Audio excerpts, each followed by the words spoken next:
The TV news reported an incredible event that will go down in history. The previously sent Apollo 11 landed on the moon.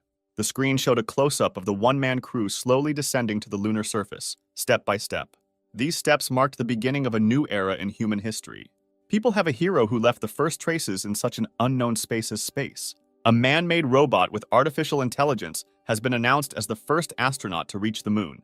In 1995, towards the end of his life, Einstein announced the long-awaited completion of his theory of the universe. Soon, humanity made a big breakthrough in the field of science. Exactly 1 year later, the United World Assembly announced the 3 laws of robotics to control created artificial intelligence and guide legislation.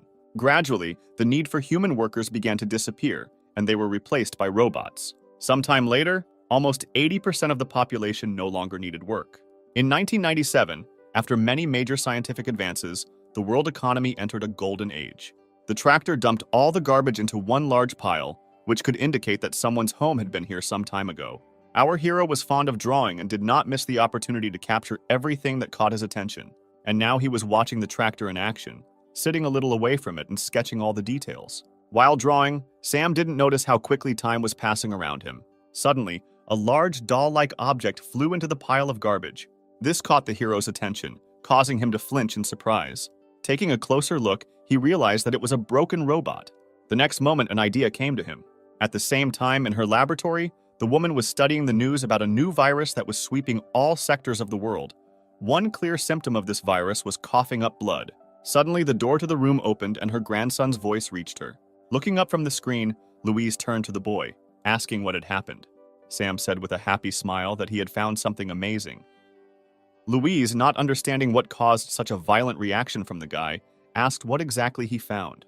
He turned sideways to her, showing the broken robot. Seeing him, the woman told Sam to weigh him. Then she would pay him for the scrap metal. But the hero objected that he was not here for that at all. He pointed to the robot's hands, saying that they were moving. Afterwards, Louise came closer and, taking a closer look, said that she could give him more for a functioning power source. But Sam again objected, asking her to save this robot. The woman was very surprised by her grandson's request. He begged her to fulfill his request because she was good at fixing things. Taking out a new cigarette, Louise asked if he had money. The hero replied that he would never force his grandmother to work for free and pressed the button on the watch. After he displayed his score on the screen, Sam showed it to her, saying that it was all he had. She froze for a moment when she saw his balance. After giving him a slap on the head, she said that for 1,500 marks he wouldn't even buy a hamburger. A few days later, a head was attached to the robot and some non-functional parts were replaced. Sam came to inspect his robot after a long 3 days of waiting. He asked his grandmother what the robot had with a face. She replied that this part was the most expensive, and if he wanted to put on a different face, then let him pay for it himself. After her words, the guy again turned his attention to the robot, and having examined it more carefully, asked why all robots wear the same clothes.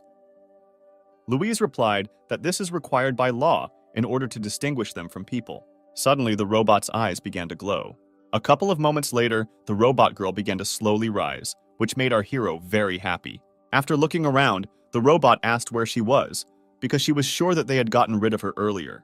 The hero sat down opposite her, and taking her hand in his palms, said that he was very glad that she was alive. The robot looked at him for a couple of seconds, and then asked if he was her new owner. The guy nodded and told her his name. When he asked her name, she didn't understand what the guy meant and gave her model number. Sam cocked his head to the side, saying it was too weird a name.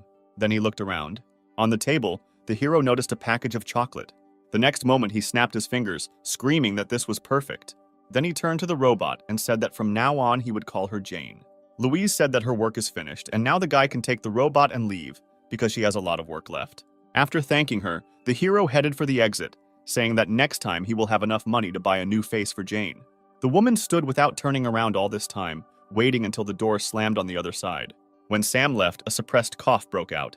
After the attack passed, Louise saw that her entire palm was covered in blood. She realized that the symptoms of the virus had appeared, and she didn't have much time left. Sam returned with Jane to his house. Having started to sort out the rubbish that had accumulated inside for quite a long time, she accidentally broke a plate. The hero looked away from the canvas and asked if everything was okay with the robot. She apologized and started cleaning up the pieces. The guy who stood up replied that she shouldn't worry about it, because he found it in a landfill, and it wasn't of much value.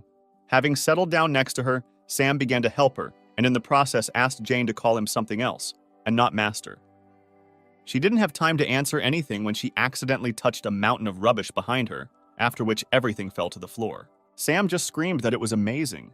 Inspecting the resulting mess, he said that he had long dreamed of cleaning it all up. Jane apologized to him, saying that her neural network parameters were damaged, so her motor functions were very limited. She was very upset that at the moment it would be very difficult for her to be useful for her master. The hero replied that everything was fine and nothing needed to be done for him. After his words, Jane approached him and quoted one of the laws, which states that a robot cannot allow people to get hurt due to its negligence. She explained that following this law, it is necessary to get rid of robots that are not able to help the owner for one reason or another. The guy looked at her in surprise when she told him to get rid of her if she stopped being useful to him. He scratched his head, saying that he had not studied these laws before. Afterwards, he asked for some time to think.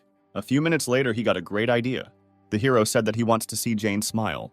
She looked at him with confusion. The guy explained that now this is impossible because of her doll head. Then he translated the image from the clock, saying that he had a plan to implement his idea. Sam showed her an advertisement for an upcoming art competition in 3 months and told her that the grand prize would be enough to buy her a new face. After listening to him, Jane said that she was not able to smile. Even she would have a face suitable for this. The hero didn't let her finish, asking how she knew this if she hadn't even tried. He said he was looking forward to seeing her smile. Taking her hand, the hero smiled softly and said that he believed that Jane would succeed. Afterwards, he stood up and, stretching, asked if she had any ideas worthy of first place. She thought for a few seconds. A moment later, Jane spoke about his request earlier, informing him that one of the laws forbade her to address the owner by his name. Raising her head, she asked if Mr. Sam could address him. The guy smiled, answering that this option suits him. In the evening, they headed to the landfill together, collecting things that interested the hero. That night, they fell asleep together. The days passed by. Sometimes they visited Louise, helping her with the cleaning. In the evenings, Sam spent his time drawing, trying to draw something worthy of first place. Louise spent these days conducting her research, waiting for the disease to finally get the better of her. On one of these days, her grandson burst into her laboratory with joyful cries. Showing her his award for the competition, he said that he managed to take first place. The woman looked in surprise at the joyful boy. When he asked if he could now buy a new face for Jane, Louise just smiled. A week later, the robot's face was changed from a doll's to a human's. The hero was beside himself with joy. Looking at herself in the mirror, Jane assumed that some kind of mistake had occurred because her eyes and face shape looked strange. But Sam convinced her otherwise. He reminded her of his request earlier and asked her to try to smile. Jane had difficulty controlling her facial expressions and, squeezing out some distant semblance of a smile, asked if this was what the hero meant. The guy didn't know what to answer her and could only stand silently. When she tried a new expression, he admitted that it looked very creepy. A sudden cough behind him caught his attention, and Sam turned to Louise. Seeing that my grandmother sat down on the floor, holding her hand on the table, he asked what happened to her. Sam wanted to touch her, but the woman shouted at him to move away from her. The next moment, she stood up and said that she was just a little tired, so she needed to rest a little, and it was time for Sam to go back. The hero looked at her doubtfully. Afterwards, he went outside with Jane, saying that if she needed anything, she could call him at any time. Having said this, the guy slammed the door. Left alone, Louise slowly walked towards the mirror, struggling with new coughing attacks. She leaned her hand on the mirror, smearing her blood on it. Raising her head, the woman saw that her eyes had already begun to turn red. Walking along the village, Sam shared his worries about the health of Grandma Jane. She walked behind him and practiced her smile. Noticing her upset expression, he said that she did not need to rush and force herself to smile, because smiling is a natural reaction to some event. Jane replied that she did not quite understand what exactly the hero was trying to convey to her. Sam stopped when he heard that she couldn't understand the concept of a smile. He tried to explain everything to her in more detail. After listening to him, Jane asked to get rid of her because she could not obey the only order of her master and was breaking one of the laws. The guy looked at her in surprise when she said that she was just a pile of scrap metal, the existence of which was devoid of any meaning. The hero couldn't listen to it anymore. He shouted at her to shut up. With his head bowed, Sam told her to listen carefully to what he was about to tell her. When the robot heard that despite what the law dictates to them, her owner would never leave her, she was sincerely surprised. Saying this, the hero remembered his painful past. A few years ago, his mother packed her things and wanted to leave. He tried to stop her, but received only another resounding slap in the face. The boy lay with tears in his eyes and watched as his mother turned around and left somewhere forever. That day, he sat outside the door for a very long time, hoping not that she would change her mind and come back. Coming out of the memories, the hero looked into Jane's eyes. saying that he does not abandon his family members. Then he asked her to never say that about herself again. He folded his hands on his chest and added that if he heard again that he needed to get rid of her, he would be very offended. Stunned, Jane stood for several seconds before answering a word. Suddenly, Sam started bleeding from his nose. The robot girl, who did not expect this, watched this in surprise. A second later, she leaned towards her equally surprised master, asking what had happened. But Sam was unable to answer her due to a sudden bout of coughing up blood. He fell to his knees, coughing up blood. A few minutes later, the hero lost consciousness, and the robot girl put him on her back.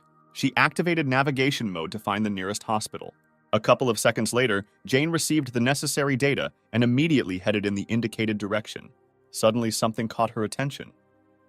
Wary, she decided to stop. The street ahead was on fire and people turned into monsters and devoured each other. Some tried to escape from the crowd of zombies, but eventually they overtook their victims. One of the men who contacted tried to break into the telephone booth of his victims. Jane turned to the system to find out the details of what was happening around her. She waited for several seconds to connect to the central database. Suddenly, heavy footsteps were heard behind her and Jane turned around. A zombie was approaching them. The robot decided to scan the person in front of it. She walked throughout the body, collecting data. A moment later, it was determined that the creature was no longer human. Jane realized that he and his kind posed a serious threat to her master. The zombie has virtually no traces of human DNA, which gave her a free hand. Jane finished gathering information, closing her eyes. A moment later, her bracelet began to glow. She said that all elements that pose a threat to humans must be eliminated immediately. Surrounding sounds began to reach the unconscious Sam. A couple of seconds later, with great effort, he managed to open his eyes. He wanted to say something, but he couldn't come out with anything other than a wheeze. Having given up these attempts, he paid attention to what was happening around him. The houses were on fire, the street was strewn with dead bodies of people, while others behaved strangely and bit others. Suddenly, there was an explosion somewhere nearby, and the flames ignited with renewed vigor. This attracted the attention of the zombies. They broke away from their victims and headed in the direction where the explosion had been heard a second ago. Louise watched what was happening through the window of her house. The woman put out another half-smoked cigarette. The day she feared most had arrived. Louise pushed aside the desk drawer with the pistol inside. Taking it in her hands, she pointed the trigger to her temple, and the next second a shot rang out. At the same time, Jane was still standing opposite the zombie with Sam on her back. He slowly approached his victim. When Jane was about to get rid of the threat, the hero managed to squeeze out the words that she could not do this and extended his hand to her clenched fist. The guy reminded her of the law prohibiting harming people. Although the words were given to the hero with great difficulty, he was obliged to stop her, because robots that violate the law he mentioned are destroyed. Sam asked Jane to promise him that she would never harm people. All this time, the robot girl looked at him in surprise. A moment later, she threw the guy to the ground. Sam didn't understand what caused Jane's reaction, but the next second she asked him who he was. The hero asked with confusion what she meant. The robot girl explained that she was unable to identify either his voice or his iris. Scanning the guy once again, she was unable to obtain any information about him, after which she announced that she would classify Sam as another dangerous specimen. Jane was sure that the guy lying in front of her was not her master, so she turned around, saying that she had to find him. The amazed Sam looked at his robot, not believing what was happening. He was able to call out to her only when she moved a few meters away from him, but Jane did not pay any attention to him, continuing to look for her master. Suddenly, Sam had another coughing fit. A couple of moments later, he heard footsteps approaching him and looked up to see who it was. The next second, he saw a crowd of zombies approaching him. At the same time, Jane ran further and further down the street in search of the real Sam. She suddenly stopped when she noticed something strange. A couple of meters away from her stood the same robot girl, and the man sitting in front of her asked her for help. She also scanned him to verify his identity, just as Jane had done earlier. A couple of seconds later, the robot girl said that the man was not her master, after which she lost all interest in the man calling out to her. She went in search of her owner, gradually moving away from this place. Jane turned around when she heard another robot's voice behind her. Nearby, a robotic man sat next to the body of his dead owner.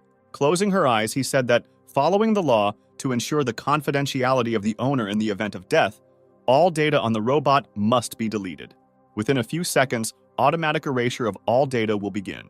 Looking around, Jane discovered many robots similar to her, in search of their owners and those who were preparing to erase all data. Sometime later, she reached the house where she and Sam had lived all this time. Opening the front door, the robot girl stepped into an unlit room. Having scanned everything inside, she discovered that there was no one here except her. Suddenly, something caught her attention. Jen looked at the wall covered with Sam's drawings. Memories of the hero asking her to pose flashed through her mind. She stood for several minutes at this wall. Suddenly, she remembered Louise's house, where her master might be, and headed there. Sometime later, Jane approached our hero's grandmother's house. When she entered the house, it was unusually quiet inside. The robot girl went deeper into the house, exploring each of the rooms, and in one of them, she discovered a dead body. Jane stopped to scan it and get information about the identity of the person in front of her. Having established her identity, she walked over and sat down next to Louise. Jane remembered what Louise had told her when she changed her face. The woman said that Sam's mother abandoned him when he was 5 years old, which is why he now sympathizes with Jane, because someone abandoned her too. Louise sighed heavily and continued, saying that she had become not just some machine for the guy, but the family that he valued more than anything in the world. She then asked Jane to stay by Sam's side no matter how much he might change. The robot girl covered the dead body with a found sheet. After confirming Louise's death, she returned to searching for Sam. A minute later, she left the house thinking about possible options for her master's location. Jane stopped walking down the stairs. Several zombies were approaching her. When she turned around, intending to go in a different direction, the zombies immediately attacked her. She managed to dodge one of them. Jane decided to remove the obstacle. Gathering all the strength in her fist, she rushed at the zombies. But a guy suddenly jumped out and blocked her path. Jane scanned the man who stopped her, trying to determine his identity. The robot girl noticed that he had a biological signature similar to Sam's. Suddenly, the hero let out a roar. The guy tried to drive other zombies away from Jane in a similar way. His idea was a success, and a couple of moments later, the zombies turned around and headed in an unknown direction. Jane watched what was happening in surprise. At some point, the guy's growl became quieter, and small tremors began to break through his body. The hero desperately tried to pronounce the words, while he still had the ability to control his own consciousness, which was gradually becoming clouded with fog. After several attempts, he managed to ask if Jane was okay. He slowly turned towards the wary robot girl, saying that he had something important to tell her. She scanned his voice and iris again, but received the same information as before. The man's identity was impossible to determine. Sam continued to approach her. He said that he wouldn't last long, so he had to have time to tell her. A few seconds later, he managed to take Jane's hand. After that, he said that the last 3 months that they spent together, he was truly happy because he had a family. All this time, the robot carried out various checks to establish his identity, but they all gave Jane the same answer. Suddenly, Sam was overcome with weakness and fell to his knees, the robot supporting him by his arms, preventing his torso from collapsing to the ground. Jen recalled various moments and desperately tried to convince herself that the guy in front of her was not her master. But his words and attitude towards her were no different from the real Sam. At some point, unconsciously to herself, she began to cry. Sinking to the ground, Jane hugged the guy, recognizing him as her master. She called his name, expecting some kind of response. Her tears fell onto Sam's face. The robot girl lowered her head over his, asking him to look at her face. She wanted him to see her smile, which she finally got after so many attempts. But the hero did not have any reaction. The virus finally took over his body. The next moment, he rose from Jane's lap and was about to bite her. She just watched the guy with tears frozen in her eyes. When he did bite her, Jen only squeezed Sam tighter in her arms. The guy tried to bite her hand, but was defeated over and over again. Due to an unknown virus on this day, the world's population decreased by 70%. An alliance of governments around the world immediately formed an organization to combat this virus and ensure safety by identifying the root cause of its occurrence. After research by the World Health Organization, it was stated that the DNA structure of zombies is significantly different from the DNA of an ordinary person. When the infection rate increased significantly and the government did nothing, people began demonstrating in front of the government building to demand a solution to the problem. Thus, more than 200 days have passed since the appearance of the virus, and the zombie ratio has exceeded 70% of the world's population. People could only believe that scientists would soon figure out a way to get rid of this disease. 230 days have passed since Sam was infected. Jane was checking out the necessary products at the checkout in the nearest store, which still had at least some food left. In the first 3 days, she heard on the news that the virus had spread throughout the world. But now that the network is turned off, she cannot find out news from outside. After putting the groceries into a bag, she thanked the former zombie salesman. He only let out an inarticulate wheeze. Jane assumed that other robots ceased functioning after losing their master, or they went somewhere else, continuing the search. In this village of robots, she was the only one left. She was tormented by questions about what the situation was in the outside world, and whether there was a cure for this disease. Suddenly, she heard a scream behind her and turned around. A man she didn't know was running away from zombies. Greg lamented his luck because he was supposed to land on the roof, but the wind picked up at the most inopportune moment. Suddenly, he tripped over the parachute ropes on his back and fell. The zombie decided to take advantage of this opportunity and rushed at his victim. Greg had already prepared himself for the fact that he was about to be bitten and closed his eyes. But when no pain followed after a few seconds of waiting, he opened his eyes, not understanding what had happened. Turning around, he saw that someone was blocking the zombie's path, protecting him. The stranger who saved him took his place, becoming the new victim of a zombie who was about to bite her. The man watched this in horror. He should not have allowed this situation to happen. His mission was a failure before it even began, because the only survivor in this sector would turn into another zombie after some time. Unexpectedly for Greg, the girl turned around and asked if he was okay. Getting up from the ground, he replied that now was not the right time to take care of others. Before it was too late, she should let him examine the bite site to prevent the spread of the virus. Before he could finish speaking, a dozen more zombies approached them. Greg knew they weren't in a winning situation right now. Jane suddenly approached him, having previously apologized for disturbing him. The next moment, she took the man in her arms, holding him as if he weighed almost nothing. Jane rushed past all the zombies surrounding them at lightning speed. Only then did Greg notice her clothes and appearance. He made a mistake at the very beginning, mistaking a domestic robot for a human. In this way, she ran through several streets. Stopping in a safe place, she asked if the man was injured, but he asked to be lowered to the ground. She complied with his request. Greg turned away for a couple of seconds, struggling with embarrassment from the fact that the girl, albeit a robot, was carrying him in her arms. Afterwards, he told her that he was a member of the UN, a junior officer.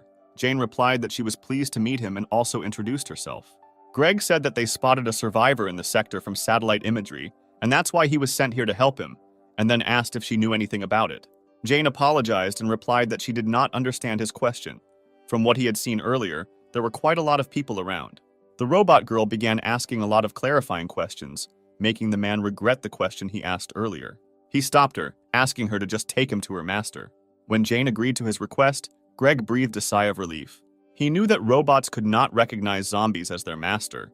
Greg assumed that since this robot was still here, then there was only one person left who was not infected. The man was watching Jane carefully when she suddenly smiled. Greg stopped and asked in surprise if he thought she had just smiled. Jane turned around and answered him with a smile that she was happy now, because 230 days had passed since the guest appeared here. Greg looked at her in bewilderment.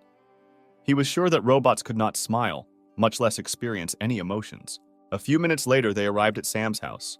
Going inside, Jane informed her master that she had returned, after which she walked towards the guy sitting by the canvas, leading Greg behind her. When the man spoke, the hero reacted to the stranger's appearance and turned in their direction.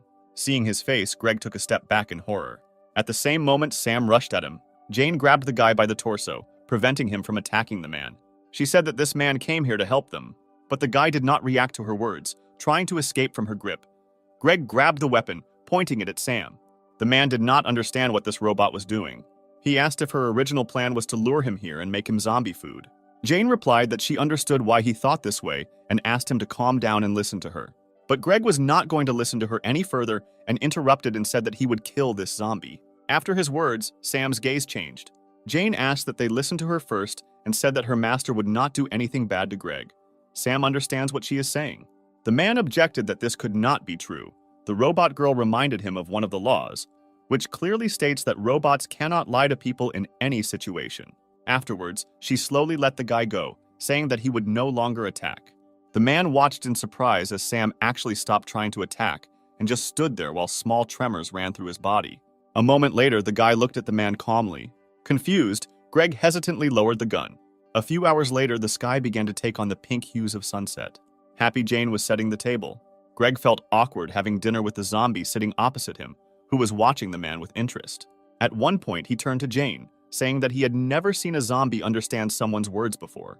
He asked if she used any means on the guy, or if she was using some special frequency that only zombies could understand. Jane replied that Sam used to bite her whenever possible.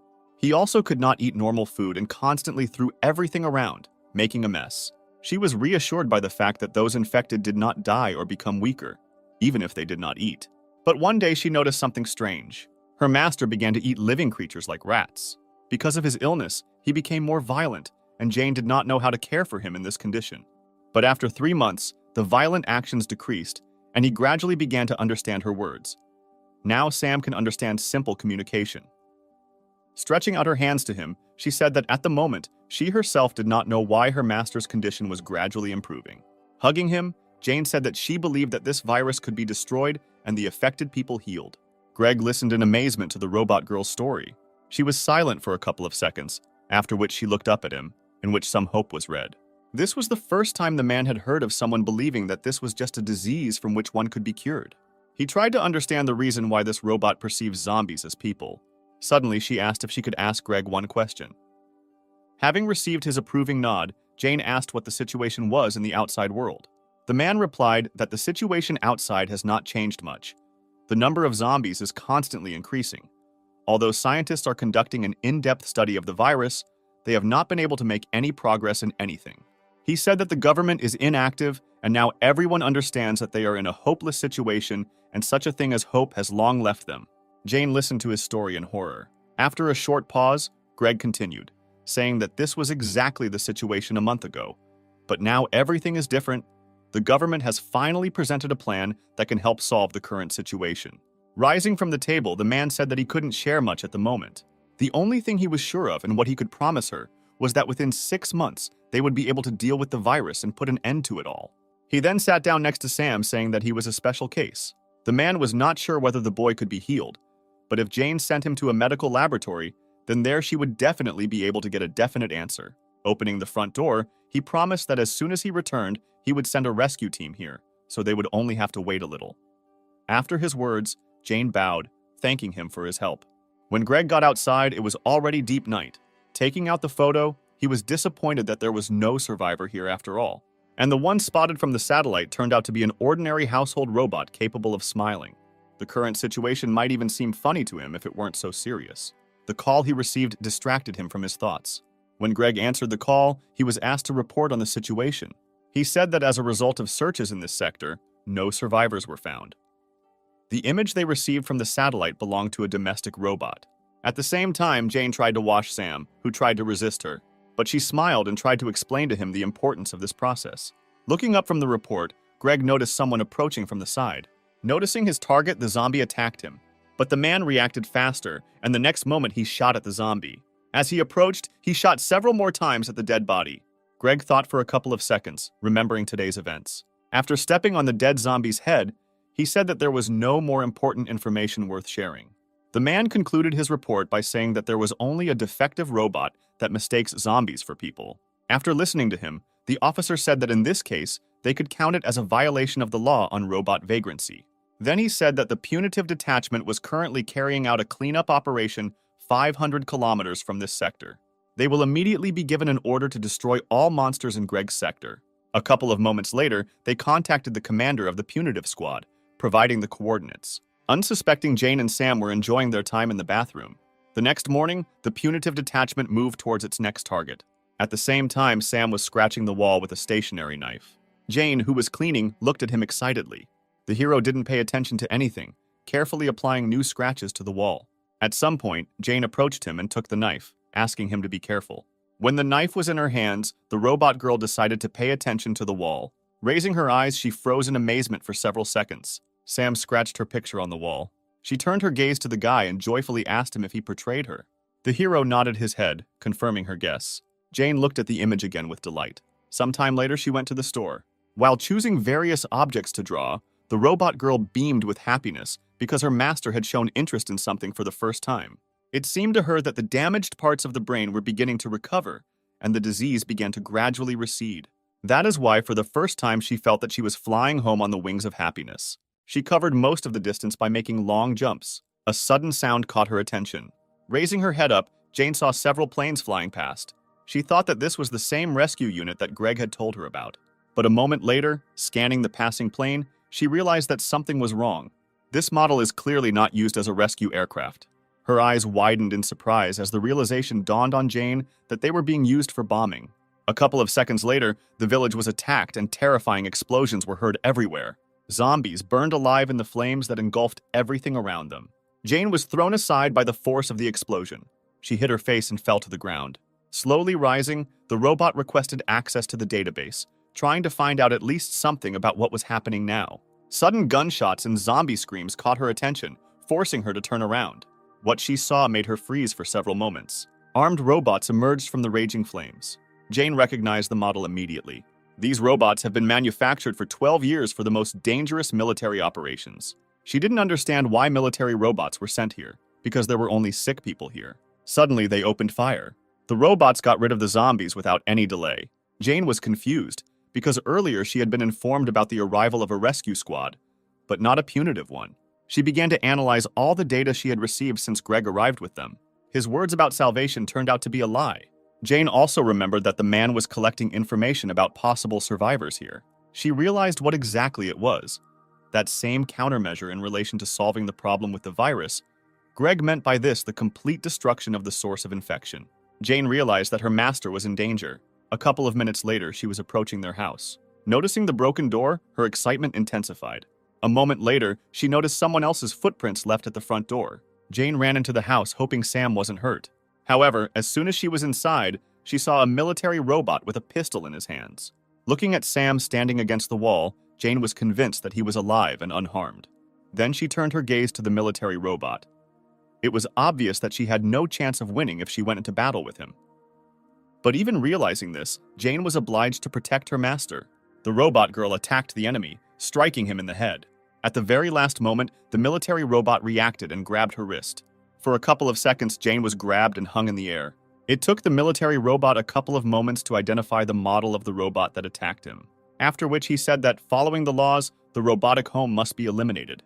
A moment later, the robot attacked Jane, intending to destroy her. At the same moment, the final percentage of her victory was completed, which was only 1,000th.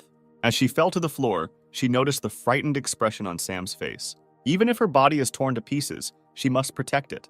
Analyzing everything that had just happened, she remembered that without violating certain articles, the robot could protect itself.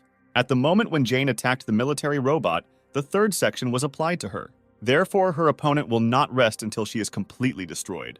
She was completely satisfied that the military robot's attention would be focused entirely on her. The next moment, she released her hand from his grip. Then she turned around in the air. Jane strove towards Sam, who was standing opposite the window. When she finally caught up with him, the military robot aimed his weapon at them. But Jane managed to jump through the window with her master, avoiding the bullets. Despite her successful escape, she had suffered severe damage to her chest and energy core a few minutes earlier. If Jane does not receive repairs in the next 8 hours, her functions will stop. But even realizing this, the robot girl was ready to sacrifice everything to help Sam escape. At the same time, the punitive detachment was finishing the bombardment of this sector. The man sitting in the cockpit received information about how their mission was progressing. Suddenly, he received a message that an object was moving at high speed towards the outside of the sector, after which an image was displayed in which Greg recognized the already familiar defective robot. When he was informed that 10 military robots would be sent in pursuit, he said that it was not worth wasting his time on it. Greg intended to deal with this robot himself. A couple of moments later, 2 planes caught up with Jane and Sam. Hearing a noise approaching, she turned around. At the same moment, Greg gave the order to attack her. His order was immediately carried out. Jane was unable to avoid this attack and suffered another injury to her back. She fell to the ground along with her master. Hearing footsteps approaching from behind, Jane turned around. The robot girl was surprised when she again saw the person who had deceived her earlier. Greg, who was standing, told the military robot that they must destroy all the zombies and eliminate objects that interfere with this. Hearing this, Jane looked at him displeased. She already understood that the plan regarding the virus that he told her then was to destroy all those infected. But she did not give up trying to convince the man that the disease could still be cured, judging by the improving condition of its owner. When Jane asked that Sam be shown to the medical team, Greg replied that there was no point. He said that there is no other way to get rid of this virus. After the virus began to spread massively and the government made no attempt, the press began to spread a lot of negative news. Every day, many articles appeared about the predetermined end of the world, and soon fear settled in people. Ultimately, they began to demand the complete destruction of zombies by organizing continuous rallies. The government could not cope with the hostility of the public, and soon they conducted an official survey around the world on whether the complete destruction of zombies would be carried out. According to the results, it was revealed that the overwhelming majority voted for destruction, which is why he does not have the right to leave Sam alive. She said that she still could not understand the reason for such cruelty. Covering the hero with herself, Jane said that the infected are people just like him. The robot girl didn't understand how people could treat others like that. Exhaling cigarette smoke, Greg asked who exactly she meant by people. Without waiting for an obvious answer from her, he said that no one perceives zombies as people. The man explained that these are only animals that spread a deadly disease. After his words, Jane looked at Sam doubtfully. Greg said that she should know about this better than them, because she is a robot. She looked at her master for a few seconds before answering that she really couldn't recognize Sam as a person. Taking the guy by the hand, she continued, saying that this is only a biological problem, but the fact that her owner remains himself does not change. When Jane said that Sam was still her family, he looked at her in surprise. She clearly remembered the words he had once said to her. Lost in her memories, Jane did not notice how the hand of the robot approaching her was slowly reaching out to her. The next moment, a powerful electric discharge ran through her. Greg threw away the half-smoked cigarette. He even felt a little sorry for this domestic robot. He was sure that she would not have met such an end if she had not been so blindly devoted to her master.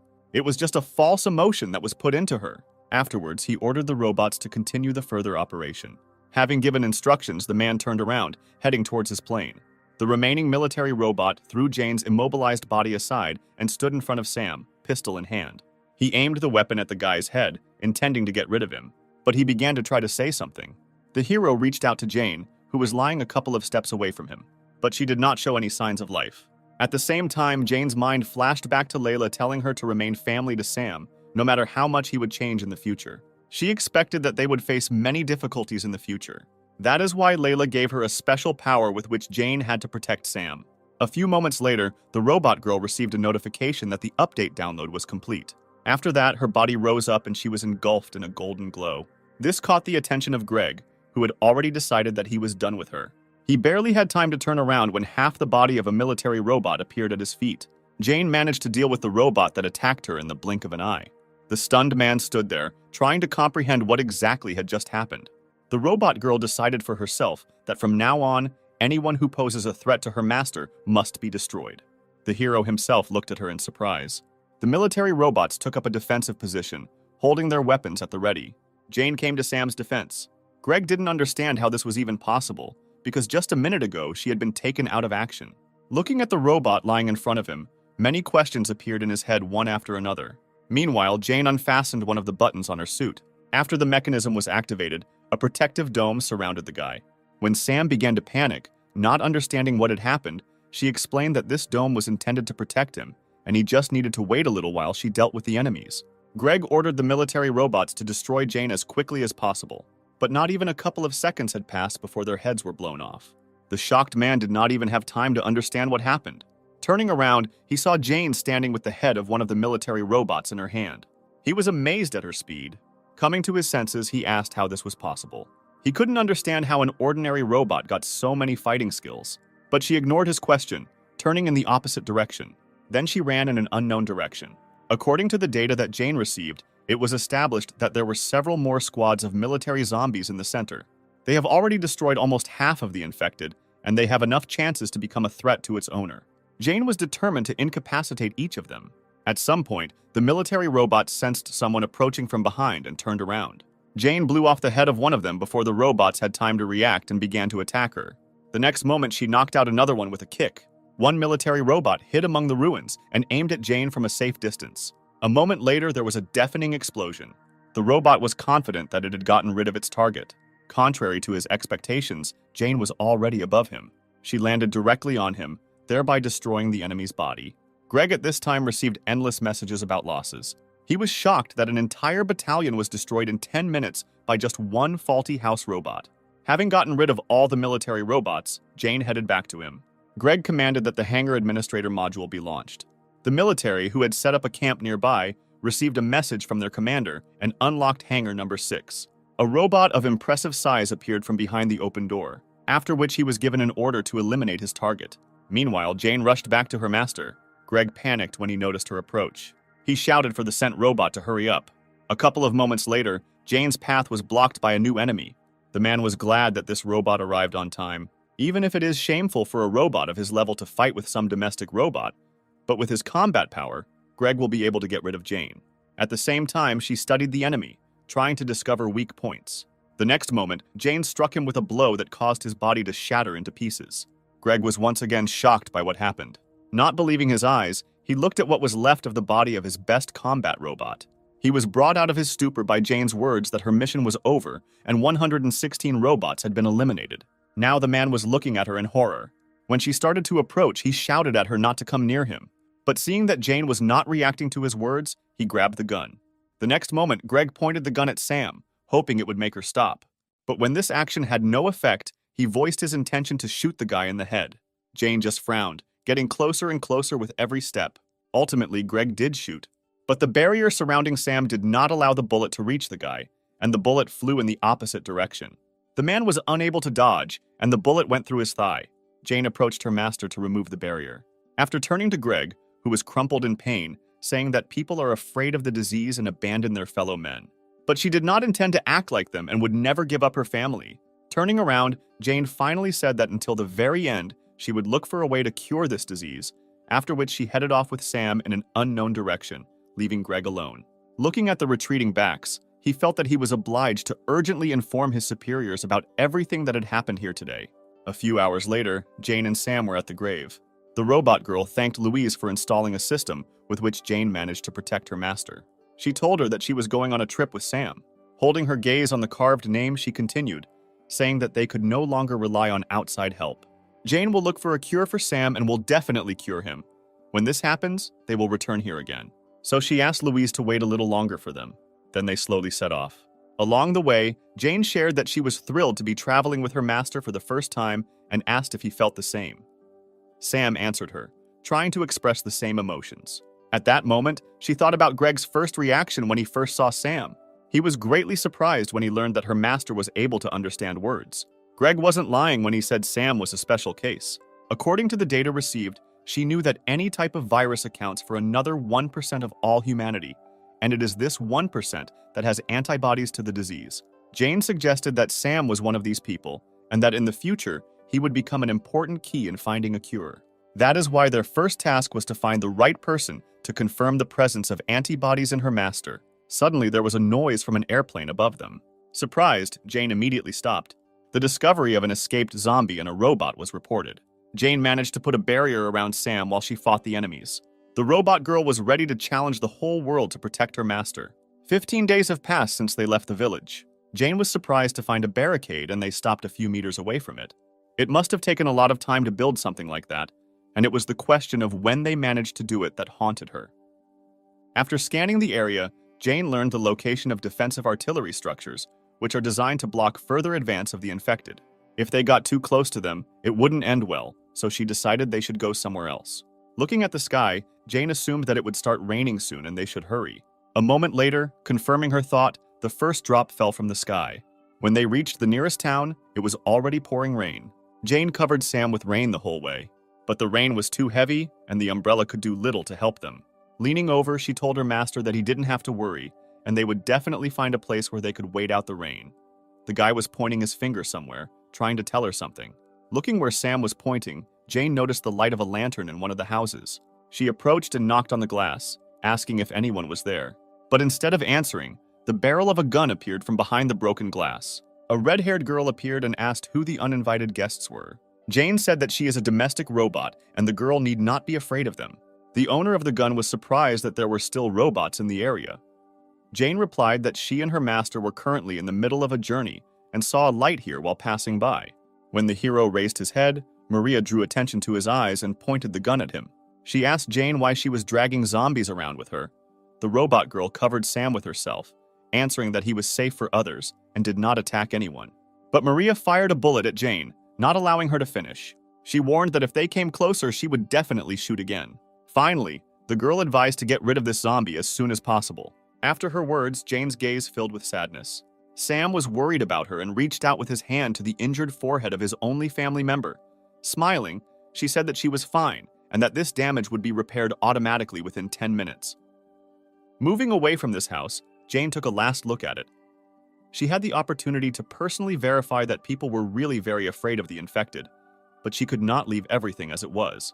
Maria's younger sister excitedly asked if her sister had killed that girl, but she replied that it was a robot and it was impossible to kill her with a regular gun. When Anya said that Maria shot the robot in the head, the girl hesitantly replied that she only wanted to fire a warning shot and did not intend to intentionally hit her. Anya, no less worried, asked what they would do if the robot nevertheless presented them with the fact that she had been shot in the head. Maria, who was shooting for the first time in her life, was surprised by the strong recoil from the weapon she had previously selected. Looking out the window, the younger sister looked at the retreating backs, saying that she felt sorry for them. The girl handed Anya a chocolate bar, saying that now was not the best time to worry about others, but Anya replied that she was not hungry and Maria should eat it herself. But she insisted, saying that Anya had not eaten anything since yesterday. Her younger sister crossed her arms over her chest, answering that Maria herself had not eaten for 3 days. Thus they argued for some time. They were interrupted by Jane reappearing. Maria immediately grabbed her gun and pointed the gun at her and asked why she was here again. The robot girl raised her hands asking to be listened to.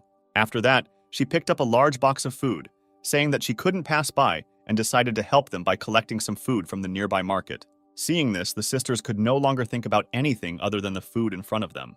At this time, the sisters were enthusiastically gobbling up food on both cheeks.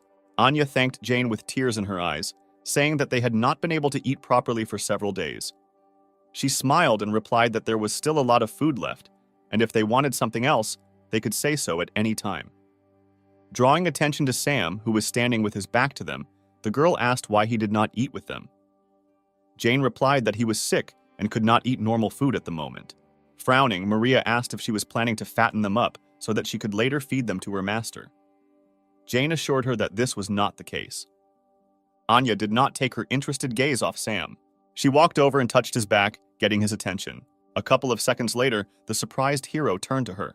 Anya could not hide her joy. Her sister immediately jumped up from her seat, telling the girl to immediately move away from him.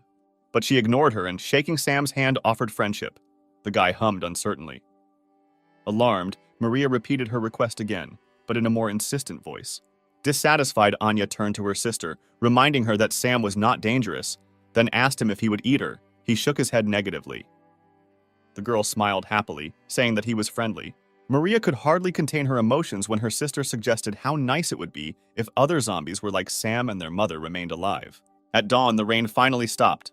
The zombies were still wandering around aimlessly. For the first time in a long time, Anya was able to sleep peacefully without nightmares. Maria patted her sister on the head and thanked Jane for her help.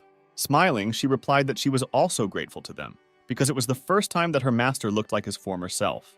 Removing her hand from Anya's hair, the girl asked Jane and Sam to leave them as soon as possible, causing the surprise of her guest.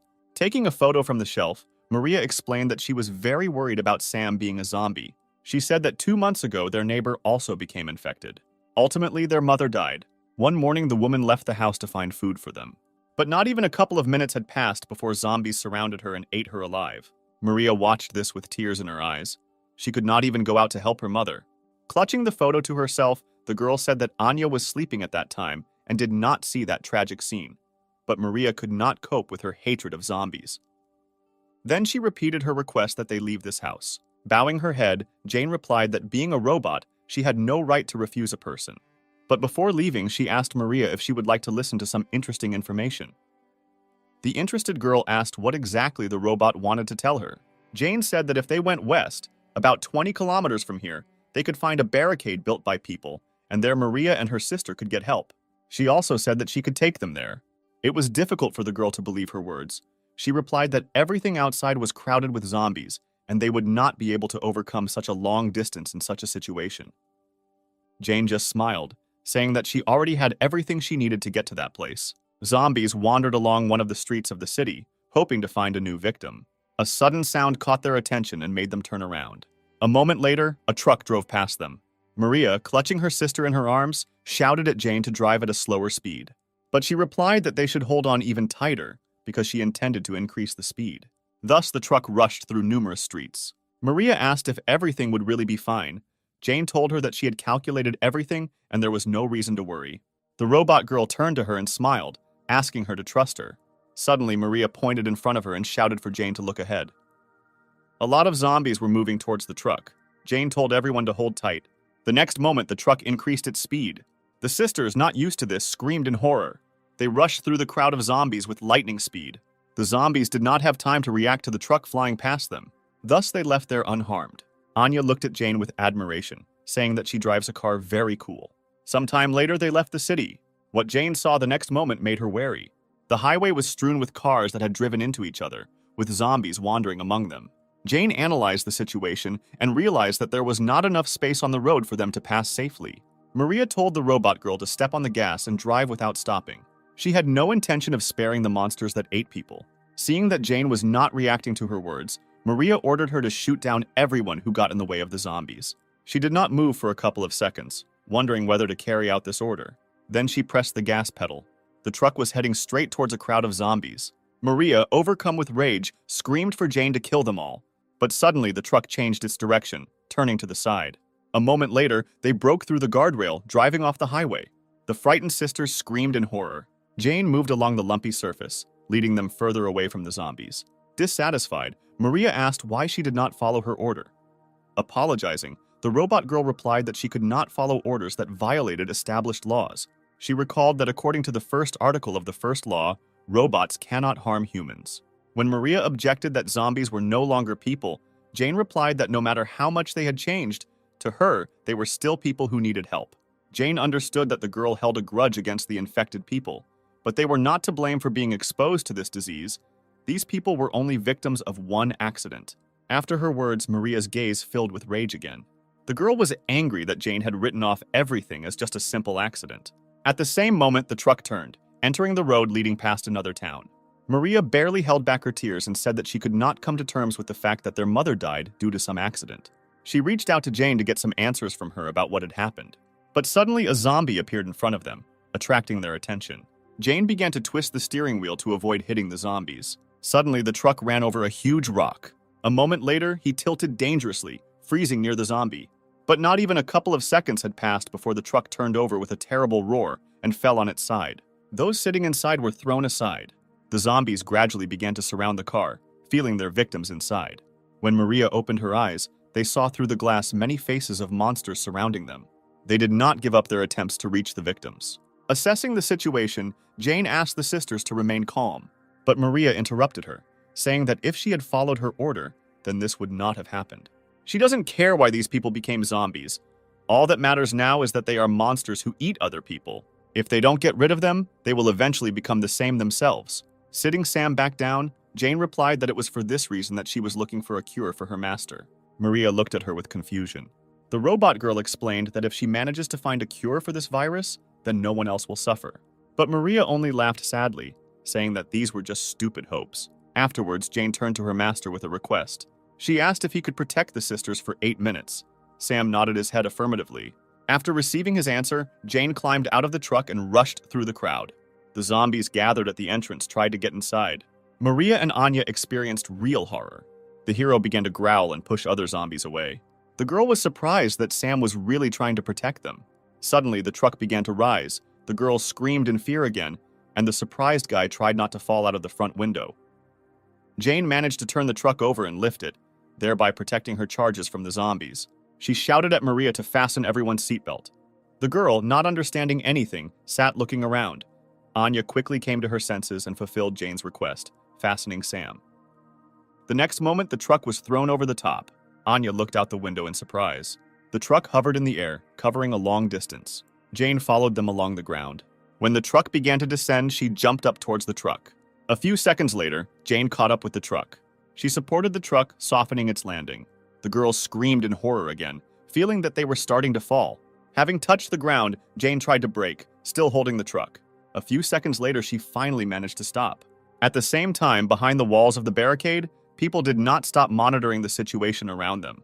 Having received an urgent report, one of the employees actively knocked on the door of his boss's office, waiting for permission to enter.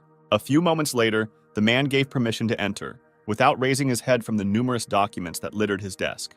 When Justin asked what was going on, he was informed about the received surveillance images. His hand froze, pen in hand, right above the document when he heard a truck approaching the barricade, which belonged to a survivor from the contaminated area. Putting his pen aside, Justin reached for his glasses to take them off. He was interested in this survivor he had just been informed about. Jane got behind the wheel again, and now they continued on their way without obstacles in the form of zombies. She broke the silence in the car by turning to Maria. She turned away when Jane asked if Maria was angry with her.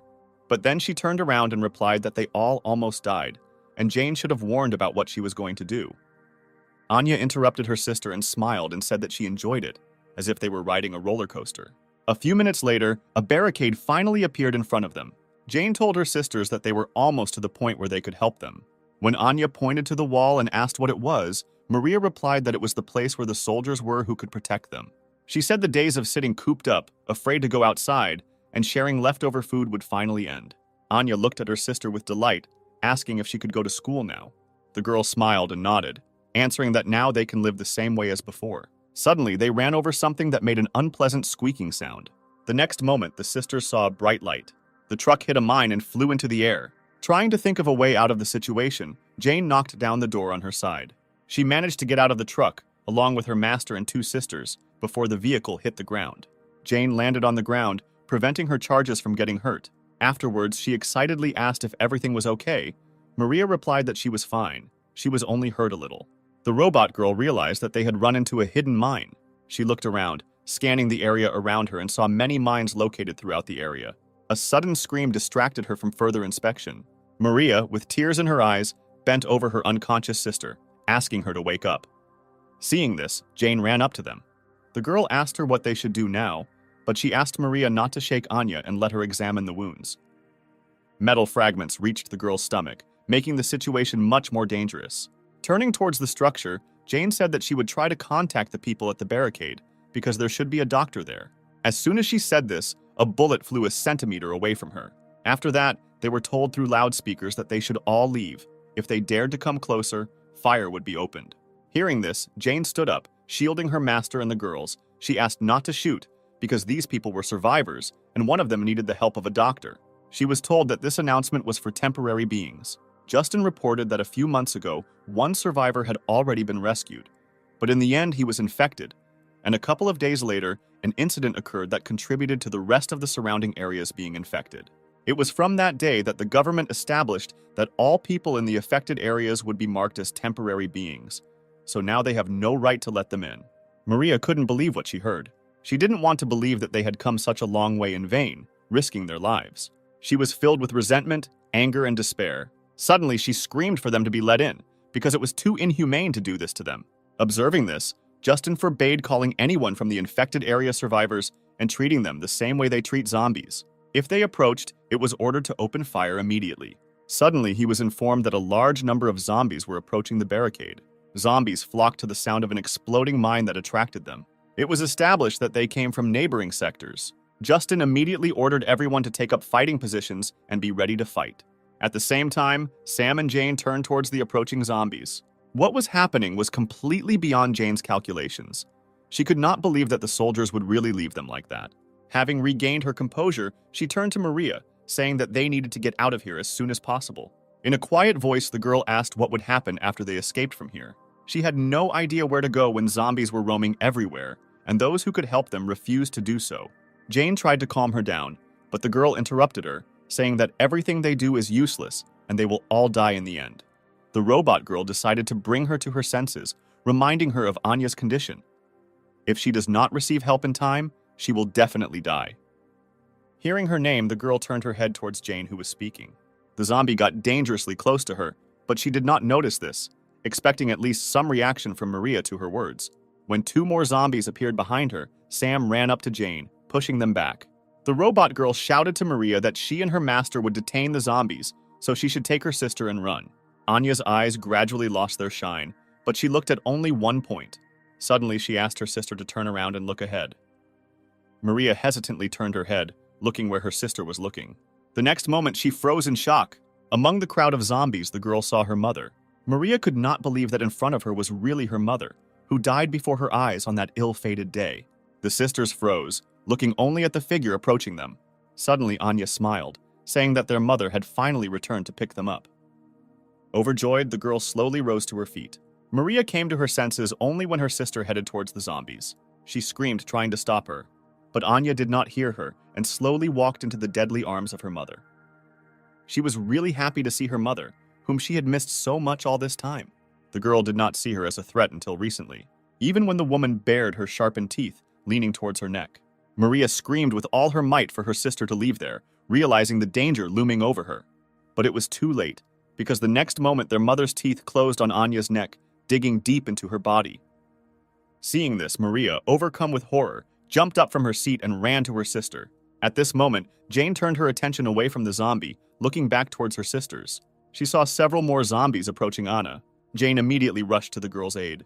A couple of seconds later, she was already holding back the pressure of the infected, who were attracted by the smell of blood, while Maria approached her sister. Kneeling down next to her mother, the girl tried to pull her away from Anya. She hoped that the woman would hear her words and stop. The girl tried to explain to her that now her own daughter was in front of her. But seeing that there was no reaction to her words, Maria broke into a scream and, with tears in her eyes, begged her to stop. But her mother only began to bite into Anya's neck more furiously. At that moment, the girl realized that by trying to reach her mother, she was only wasting time. Maria reached for the gun, which was not far from her. After that, she pointed the weapon at the woman's head. The girl screamed with tears in her eyes for you to go away. Other zombies were once again defeated in their attempts to reach their victims. Jane and Sam couldn't let them get to Anya and Maria. Suddenly, she heard Maria's screams. Turning around, Jane found a terrible scene. She saw Maria pointing a gun at her own mother, threatening to shoot if she didn't leave. At the same time, Justin was informed about the successful preparations for the attack. A couple of moments later, one of the girls told him that everyone was only waiting for his order. Justin watched what was happening and said that they needed to wait a little longer. He was interested in how the current situation would end. Maria's attention was attracted by Anya, who said that their mother had finally returned. But she replied that now it was not their mother, but a monster devouring people. Anya did not hear her sister's words, saying that she no longer hoped to ever see her again. Maria listened to her sister in bewilderment. When Anya turned to her sister, one of her eyes changed color to red, and red marks were spreading across her body. The girl seemed surprised to hear Anya say that despite everything, their mother was not a monster. She remembered Jane's words that all those infected were only victims of the current situation. Then Maria herself answered her that if they did not get rid of the zombies, they themselves would die. But Jane, no matter what, did not intend to give up trying to find a cure. Having rethought everything that had happened, the girl could not hold back her tears. She threw the weapon aside. After that, the girl called Jane and Sam. When the robot girl holding back the zombies turned around, Maria asked if she still intended to continue searching for a cure if Jane managed to find one. Then the girl asked to cure her family one day. Then she knelt down and hugged her sister and mother. Jane looked at this picture with sadness. A moment later, she promised that she would definitely heal them. Maria just looked at her gratefully and nodded. By this point, the virus had completely seized control of Anya's body. The girl reached for her sister's neck, intending to bite her. But at that very second, they were attacked from the barricade. Jane watched this, not having time to understand what had just happened. At the same time, the military reported that most of the zombies were within range of their weapons. A moment later, all the cannons installed around the perimeter were aimed at the crowd of zombies. At Justin's command, fire was opened and many zombies were hit. Sam dropped to his knees and, screaming, reached for the place where Maria and Anya had been a few seconds ago. The hero could not accept that his friends were destroyed in such a cruel way. Suddenly, Jane's protective dome appeared in front of him. The guy looked at her in surprise. He watched as she stepped forward, standing in the midst of many explosions from gunfire. Suddenly, one of the cannons aimed at her. At the same time, in the command center, Justin gave orders to his subordinates. He considered himself extremely lucky that these children had come to them, dragging a whole crowd of zombies with them, providing the perfect opportunity to get rid of them all in one fell swoop. The man suggested that at this rate, this area could be cleared much faster than they expected. Suddenly, alarms rang throughout the command center, and the color of the lights changed to a dull red. Justin asked what caused the alarm to activate, but the exact reason was not determined. A couple of moments later, he was informed that a very strong release of energy had occurred on the front line. The man asked to show him the camera footage. An image was immediately displayed on the screen, informing them that something was approaching them at great speed. By enlarging the image, everyone saw that it was just a domestic robot. At the same time, the man was conducting a report, reporting all the collected information to his superiors. One day, an ordinary household robot suddenly changed. And in just a couple of minutes, Jane was able to destroy an entire battalion of soldiers. After this, the 93rd Division sent military forces to get rid of it, but they were all defeated. Kevin reported that they asked a company that made home robots for advice, but they replied that they had never loaded this kind of ability into their robots. The man came to the conclusion that this robot is an updated custom model. It was also known that the place where she was last seen was the Western Barrier Point. It was there that Jane showed amazing abilities. She rushed forward through many explosions. Justin watched this in bewilderment, not understanding what this robot was doing. Suddenly, she began to gather all her strength into her fist. Jane was about to deliver a devastating blow. Approaching the wall, she hit it with her fist. From her blow, many cracks immediately appeared on the wall. A moment later, the cracks deepened, passing right through the wall. As a result of this blow, the headquarters shook, causing panic among everyone present. Justin ordered everyone to take refuge in an underground bunker. At the same time, the wall in front of Jane began to crumble. A couple of minutes later, the barricade collapsed, allowing her entry. Suddenly, she received requests for a video connection. After accepting the request, an image of an angry Justin appeared. He said that this barrier was the largest line of defense protecting the western region of the European district, and then asked Jane if she realized what its destruction would lead to. Without waiting for her answer, the man said that with such actions, she would put millions of people's lives in danger. Since this fact was a clear violation of the robot law, Justin ordered her to immediately switch off and stop functioning. But she replied that, like people, she simply protects what is valuable to her. Jane was determined to protect her master, even if she had to resort to such violations. Having said this, she ended the call and the image of the man disappeared. Afterwards, Jane approached her master to remove the protective dome. Helping him up, she told him they needed to move on. After looking around, the robot girl came to the conclusion that from now on this problem concerns not only them. And time after time, wherever they go, the same thing that happened to Maria and Anna will happen again and again. To put an end to this, Jane decided that she had to find a cure. Looking at the footage of her destroying an entire wall with just one blow, he said that this was far from an ordinary robot. They would view Jane as a weapon that openly opposed humanity. The man suggested sending several elite soldiers and getting rid of the upcoming threat in her person. The woman who listened to him replied that it was all quite interesting. She decided that they would stick to the strategy of the hunter watching his prey, so the operation to capture Jane would be too boring. At least a small problem would have to arise for the situation to become interesting. After that, she frowned and asked why she received all this data only now. Standing in front of her, Greg and his boss realized their mistake. The man, who is the commander of the 93rd Division of the Emergency Army, replied that they considered the matter to be a trifle for this report. Then he hesitated, and carefully choosing his words so as not to anger the girl even more, he said that this robot turned out to be a special case. After the situation had cleared up a little, they were going to provide a report, but were late due to scrupulousness. Listening to him, the girl raised her index finger. The next moment, Kevin received a bullet in the head. The shooter, Justin, said that the man missed his chance to survive. He hid because he was ashamed of being wounded by an ordinary house robot. If Kevin had immediately admitted this, he would only have received a demotion. Rising from her seat, Katarina said that this is only a problem for the military. If there are any problems, they should only think about the solution and not be busy, leaving the problems unnoticed. But she did not intend to tolerate their inaction any longer. Justin turned to her, asking what they should do with the sensational robot. She waved him off, answering that he should leave everything as it was for now. She didn't care about some kind of pile of scrap metal there. She then turned her attention to Greg, asking if he was the operational commander in the 315th sector. The excited man replied that he was an intelligence officer of the 93rd Division. She was interested in his words when he said that immediately after that incident, he reported this to the commander. But he said that it was a disgrace to their honor, and they should deal with this robot on their own. Interrupting him, Katarina lifted his chin, saying that Greg's face was too reserved, although his hair was a little messy. Afterwards, she displayed an image on the screen with a guy and a robot already familiar to him, and ordered him to tell about everything in detail that he managed to find out about this couple last time. Katarina placed special emphasis on Sam. She was interested in this boy, who, although he was a zombie, behaved completely differently than his other relatives.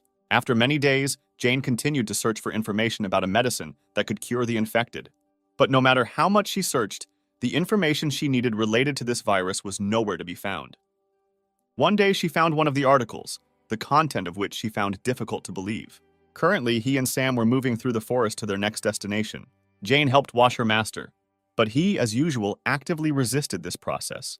She asked him not to twitch, because they found the river after many difficulties, and he must at least wash himself. Jane couldn't understand why Sam began to hate water so much after he became infected. After they broke through the barricade, about 20 days passed, they immediately went to the medical district to find a doctor who specialized in this virus, but it was completely turned into ruins. After that, they went on a search to another sector of the CDC to find at least some information. But here, Jane could not find any records related to the virus. She checked all the archives of the center, but there was no information left there. Jane assumed that someone had deliberately deleted all important data. Now she didn't know what exactly she needed to do. Having washed her master with difficulty, Jane collected her things and finally looked around. She noticed that after the disease appeared, the environment became better. Suddenly, her attention was caught by something flashing in the water. She did not understand why the water in the stream became cloudy. Turning her attention to the opposite bank, Jane noticed that someone was caressing clothes here. Taking a closer look, she noticed that it was a girl in a uniform resembling a medic. Erica noticed someone's presence. She looked up and saw Jane and Sam. At the same moment, she managed to confirm the model of the stranger. She established that this girl was a medical care robot. She also examined the uninvited guests carefully. A couple of moments later, she gathered her things and ran away from the river. Jane couldn't let someone connected to the CDC get away so easily, so she grabbed Sam and chased after the stranger. She hoped that this robot would have useful information about the virus for her. After several minutes of chasing, Jane ended up at someone's house. The robot girl stopped and put Sam on the ground, saying that their goal must be somewhere in this place. She opened the door of the house, asking if anyone was inside. But instead of answering, Jane heard the roar of zombies. An unfamiliar silhouette hanging over the screaming zombie asked him to lie still and not twitch. Sam and Jane watched this scene in surprise. Suddenly, the stranger felt someone else's presence in his house. Raising his head towards the guests, he irritably asked what they wanted here. Jane hugged the trembling master, trying to think of an appropriate response. The stranger's gaze lingered on the hero. Then he asked, still looking at Sam, if he had become infected with the virus that turns him into a zombie. Approaching them, the woman said that he was different from the others and asked permission to take a closer look at him. Jane looked at the approaching man in surprise, trying to get information about this woman. She was lucky that the woman's biography was registered in a central database that she could access. Suddenly, someone hit Jane on the back of the head with a hammer. When she turned around to find out who her offender was, she saw the girl she had met earlier. Jane said they had no bad intentions. They just wanted to ask something. After her words, the woman told Erica to stop torturing the guest. She concluded that they had nothing to do with the military. Having said this, Clarice asked to bring her a sedative. Jane turned to her master, saying that he need not worry, and the man standing in front of them was a doctor. She also added that this woman was the one who left a deep mark on history, achieving unprecedented achievements in medicine. A few hours later, it was already getting dark. Erica escorted a zombie whom Clarice had previously treated. The woman said that he hit his head on a rock on the bank of a stream, so she performed emergency surgery on him to repair a brain hemorrhage. The woman complained that due to the lack of antibiotics, she could not perform full-fledged operations, but since he was infected with a virus, he would survive without any medications. Taking a break from her story, Clarice again asked Jane why they had come to her. The robot girl replied that she was a house robot, and behind her was her master. She was glad that she happened to run into Clarice. The woman was surprised when the guest said her full name and previous position. When she asked in surprise how Jane knew her, she replied that she had found the information she needed in the central database. A few moments later, she brought up the image and read that Clarice had previously developed several vaccines for 10 infectious diseases as an expert in epidemiography and bacteriology. After which she hid the image and admitted that she did not even expect to meet the president of the medical association in such a place. The woman said doomedly that the robot's facial recognition system was still terrifying, even though her current image was very different from her previous one. After which she turned to Jane, suggesting that she had a lot of questions. Taking the liberty, she voiced the question that Jane thinks about most often, namely, why Sam manages to think straight and whether there is a way to recover from the virus. The robot girl looked at Clarice enthusiastically and confirmed her guess, saying that she was indeed looking for a cure. Jane shared the assumption that her owner has antibodies to the virus, and if Clarice can study it, then more accurate information about this can be found out. After listening to her, the woman scratched her head thoughtfully. Afterwards, she said that Jane should just give up because there is no way to cure this virus. The woman explained that this virus is not a disease. Jane was surprised to hear something like that and asked what it was. Clarice exhaled heavily. The robot girl said that they had come a long way here and asked the woman to tell everything she knew. At the same time, Katerina was drinking tea on board her ship. She praised the aroma of the tea, saying it suited her perfectly. Greg, who became her secretary, hesitantly turned to Katerina. He said that 2 days had already passed since she took the command ship for a sortie and recalled that Kevin asked her to tell him their destination from time to time. When the girl asked what the point of their appointment was if they couldn't enjoy a cup of tea without looking back, Greg asked what they would do if she was reprimanded. Katerina exhaled tiredly and said that he was saying very strange things after she saved Greg from being shot. Then she took off her glasses and looked at him irritably, asking a question about who, in his opinion, would dare to reprimand her. Then she exhaled and asked her to tell Kevin to just be on guard until he received his orders. Suddenly, she saw something in the glasses that caught her attention. Looking closer, she saw the same robot girl and her owner in the company of Clarice. Katerina was glad that they had finally made contact. At the same time, Clarice talked about how the virus is not a disease, but an evolution. Surprised, Jane asked what this was supposed to mean. The woman replied that it was similar to how a monkey evolved into a human. She explained that initially evolution would have taken 250,000 years, but now, due to some external interference, people are in a state of rapid development. Unreasonable aggression, loss of sanity, and increased physical capabilities are a few distinctive characteristics that appear only in the infected. But the most remarkable characteristic among all is that the infected can survive even without food. Based on the results of the research, it was established that zombies are superior to humans.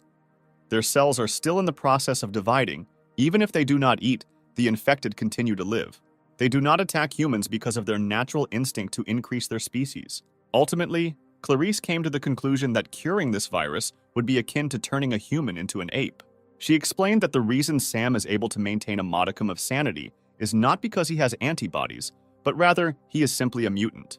That's why Clarice said Jane should give up. Afterwards, the woman headed back to the house, saying that she should know the procedure for exterminating the infected around the world, and using this information, she should take Sam and hide, continuing to live where no one would find them. This is the best that Jane can do for her master. After listening to her, the robot girl suggested that perhaps this virus should be studied not from the side of pathology, but from genetic engineering and biotechnology. Jane said that they would head to the best research institute in Sector 23. After that, she bowed, thanking Clarice for the useful information. The woman asked her in bewilderment if she really was a robot, and if she was really not capable of doing calculations. Jane replied that she had checked everything several times since the beginning of their journey. She agreed that the probability of success was almost zero, and there was no way for an ordinary robot like her to do something that even a doctor like Clarice couldn't do. But Jane was not going to give up so easily, because she is the only family Sam has. Smiling sadly, she said that the best thing she can do now is not to hide, but to find hope. After her words, Clarice remembered her past when she was still working in the laboratory. One of her colleagues said that they are obliged to announce that the evolution of humanity is now happening, and they cannot correct it no matter what. But Clarice objected. They could not stop there, because this is where the best doctors from all over the world are gathered, and if they give up, then millions of people are doomed. Hearing her words, other workers came up, saying that if it was said that something was impossible, then that meant that it was impossible, period. None of her colleagues supported her. Clarice realized that she could not convince such a large number of people alone. Taking off her ID cards, she was informed that the result of the popular vote had been announced, and 97% supported the idea of a U-200 boy, U-200 be killing the zombies. Eventually, everyone left, leaving Clarice alone. Remembering this, the woman laughed. She said that a robot that truly cares about its owner should really be like that. Clarice apologized for her callousness, saying that she really wanted to see such determination again. Then she invited Jane to come inside, intending to show her something interesting. The robot girl followed Clarice along with her master. Entering the next room, they went down to the basement. Opening the door, the women entered her laboratory. Jane was surprised to see something like this here. The computers displayed information about numerous experiments, but they all failed. Jane studied everything in amazement. The woman said that she also thought that in order to defeat this virus, it needs to be studied through genetic engineering. She was not sure whether it was possible to change the genetic factor, but if she managed to revive the stopped brain using genetic treatment, then it would be possible to restore intelligence to the infected. The woman was confident that if their intelligence returned, then the infected would not be treated like pests. Patting Sam on the head, Clarice said that he could help her achieve this goal. She then turned to Jane, asking if she would trust her with her master. Seeing the doubt on her face, Clarice said that this child was the key that would help her complete her research. She assured Jane that she would definitely succeed and restore Sam's sanity. Having received her approval, the woman asked Erica to conduct a thorough examination of the guy. Encouraged, Jane asked Erica to take care of her master. She nodded and went to perform her duties. Seeing Jane's confusion, Clarice informed her that Erica's language system was broken, so she could not speak, and her expression of emotions was also severely limited. Then she headed towards the exit, calling Jane with her. Erica carefully watched her every step. As soon as she took Sam behind the screen, she immediately pounced on him, squeezing her fingers at his neck. She watched as the hero began to choke. A few moments later, Erica opened her fingers, letting go of Sam. As soon as he regained the ability to breathe, he began to gasp for air. With her head down, Erica stood over the guy like that for some time. Suddenly, she said something quietly, but Sam did not hear and looked at her in confusion. Raising her head, Erica repeated, telling them to get out of here. A week has already passed since that day. All this time, Clarice gave Sam her full attention. Every time Erica walked past him, he shuddered and looked at her fearfully. After several studies, Clarice said that Sam currently has the intelligence of a child of 6 years old. The suspected cause was determined to be that it has a genetic factor that can suppress evolved cells. Erica also made another discovery that amazed them all. She saw the possibility of a complete cure for the virus. Jane was happy because the chances of her dream coming true had increased significantly. When she approached the house, Sam came out at the same moment. Approaching, she said that today's inspection ended surprisingly quickly. But when Sam raised his head, she saw blood on his face. She immediately ran into the house and headed to the laboratory to find out what happened there. Jane covered the distance in the blink of an eye and burst inside. At that moment, she saw Erica supporting Clarissa lying on the floor, near whom there was a pool of blood. Jane ran up to them, asking what happened. Seeing the woman's face, she saw the familiar stripes gradually spreading throughout her body. The robot girl realized with horror that Clarice was infected. Sometime later, they moved her to the bed, after which Erica put on an IV, and Jane carefully wiped off the blood. Breaking the silence, she asked when Clarice started getting infected. She was worried that it might have happened because of her and Sam. Hearing an incomprehensible sound in response, Jane turned towards Erica. A moment later, tuning into another wavelength, Jane was able to understand these signals. Erica said that Clarice had been infected about 70 days ago. The woman did not want to give up her research and continued to conduct it, suppressing the infection with incomplete treatment. But even so, she has already reached her limit. Suddenly, Erica asked her and Sam to leave soon, to give Clarice the opportunity to rest at least the time she had left. Jane hung her head sadly as she thought about her words. Afterwards, she said that she understood the current situation, and it would really be wrong if they continued to stay here. Having said this, she and Sam bowed, Jane thanking them for their help. Suddenly, Clarice grabbed Sam's hand. Jane looked in surprise at the awakened woman, who was struggling to get into a sitting position. Clarice said that she was finally able to find the right path in research and asked where they were going to go. Then she collapsed back exhausted. It was obvious that the woman was in great pain. Reaching out to Erica, Clarissa said that she wanted to continue her research and asked her to help her get up. But she did not budge. The woman repeated her request again, but more demandingly. But Erica again ignored her request. Exhaling in disappointment, she said that she had been wandering in the dark for a long time, conducting numerous studies. She admitted that she was ready to give up many times. But one day Sam appeared, and for Clarice, he became the last hope. She looked at Erica, saying that right now she had unfinished business that was much more important than her life. Clarice again asked to help her get to the laboratory. But Erica again had no intention of complying with this request, so Jane decided to do it instead. The woman thanked her for her help. She just shook her head, looking at her with regret. Erica was unhappy with this action of Jane. When they were alone, she gave her a hard slap. Jane said that she was well aware of the reason for Erica's anger. She said that it was not her selfishness in favor of her master. Jane helped Clarice because she understands what she was experiencing all this time. Jane assumed that Clarice was very upset by the constant failures, and she was also under the stress of being infected. The robot girl said that she knows too well how difficult it is to fight against everyone alone. She was confident that Clarice would not stop, no matter what difficulties stood in her way. Jane said that if they could see just a glimmer of hope, they would both move forward no matter what. That's why Erica won't be able to hold them back. She looked at Jane in surprise.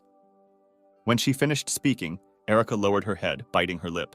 The next moment, she said that Jane knew absolutely nothing. She asked what kind of end people like them would face. Jane froze in surprise. Clarice talked about how Erica's language system was broken, and she couldn't speak. Jane asked why she had been hiding her ability to speak all this time. Erica just looked at her with hostility.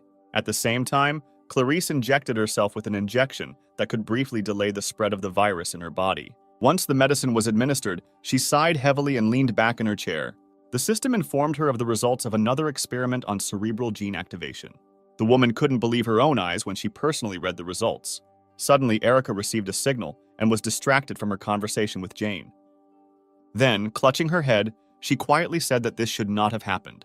Jane didn't understand when Erica suddenly rushed back into the house. She followed her, trying to find out the reason for her strange behavior. Once inside, the girl saw Clarice, overcome by another coughing fit, and Sam standing next to her. They approached her, asking if everything was okay. But instead of answering, Clarice took her hand away from her mouth and pointed at the monitor. The girl sitting next to her froze and looked at the monitor in surprise.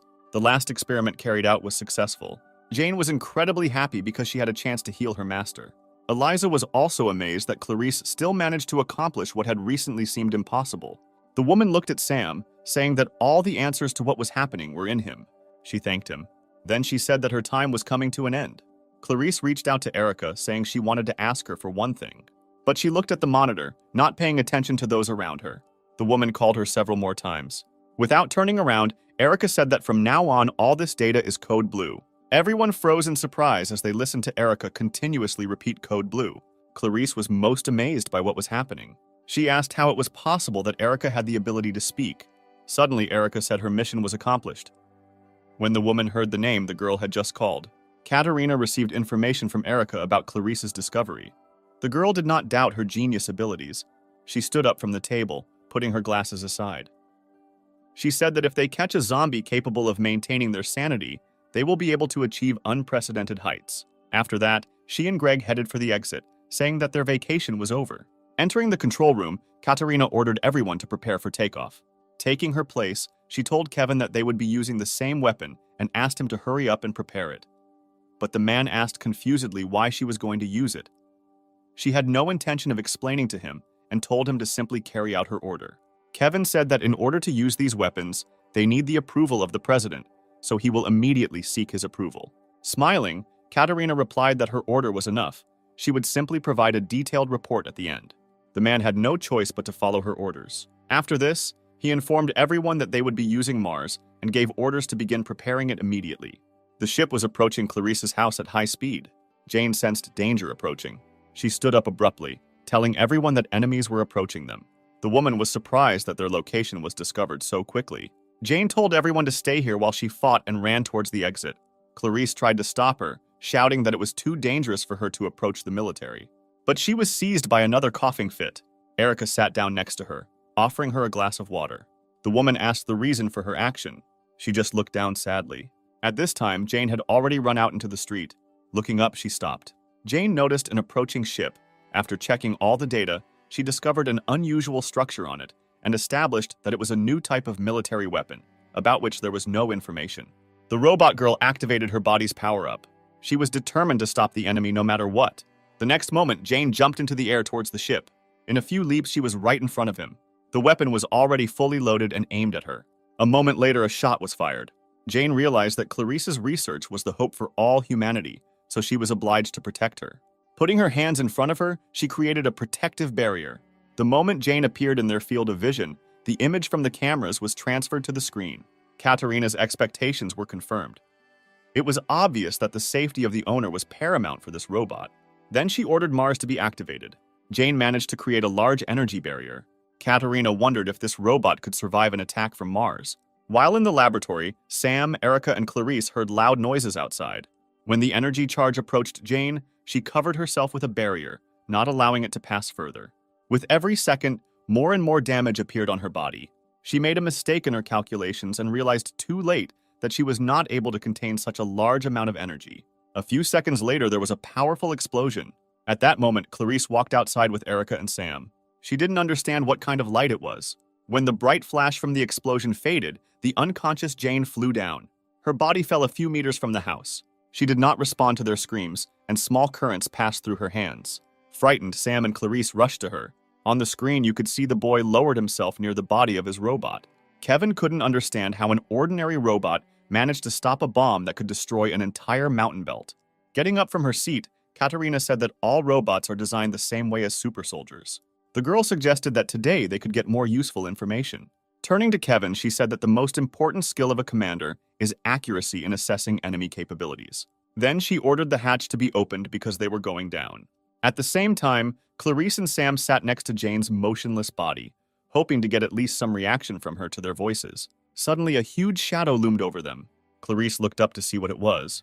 The enemy ship stopped directly above their small group. Suddenly, the mechanism activated. A few moments later, a cabin containing military personnel descended. Clarice froze in surprise when she saw a familiar face there. As she descended, Katerina did not take her eyes off the woman. As soon as the cabin reached the ground, the doors opened, letting the girl, accompanied by military robots, out. Stopping in front of Clarice, she smiled. Erica helped her up. Katerina spoke first, saying she was glad to meet her old friend again. She noticed that her appearance had changed a lot over the past year. Without hiding her malice, Katerina said that this image suits Clarice much better. The girl looked at her in surprise when Clarice asked why she was still following her. Katerina replied that being the commander-in-chief is not easy. Even if Clarice committed a criminal offense, she cannot just arrest her. She reported that every day she receives reports about every step of the woman standing in front of her. After listing some of Clarice's most significant moments during this time, Katerina paused before continuing. She even knew the reason why the research laboratory was destroyed. When the government learned of the confidential information that this laboratory had obtained regarding the virus, it had to be destroyed. From the day Clarice received her scar in that dilapidated building, she was always on Katerina's gun. The woman understood what she meant. Freeing her hand from Erica's fingers, she asked why she betrayed her. Erica responded that the word treason doesn't really apply to this situation because she is property that belonged to the government from the very beginning. Clarice's eyes widened in surprise when Erica said that she was given 2 orders as a government robot, the first of which was to act as if her speech system was damaged in order to avoid leaking information. And the second order was that she needed to deliver an infected person who could control his mind at least partially. Clarice couldn't believe that this really happened. Having finished her story, Erica headed towards Katerina. The coughing fit again overtook the woman. Hearing this, Erica turned around looking at her regretfully. But she did not dare to approach and turned away. Wiping the blood with her hand, Clarice said that she should have known that she would not have been released so easily that day. Katerina just smiled slightly. Raising her head, Clarice assumed that the first phase of the project would soon be completed. She knew that the Venus project was aimed at destroying the virus.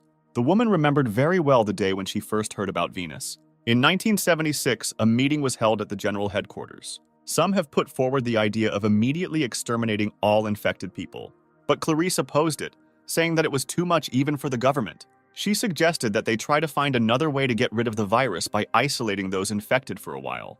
Clarice tried to convey to them that the victims were still people, but the Secretary General dismissed her words, saying that she was talking nonsense. He recalled that everything had already been decided by the previously held national vote, and there was no point in discussing it again.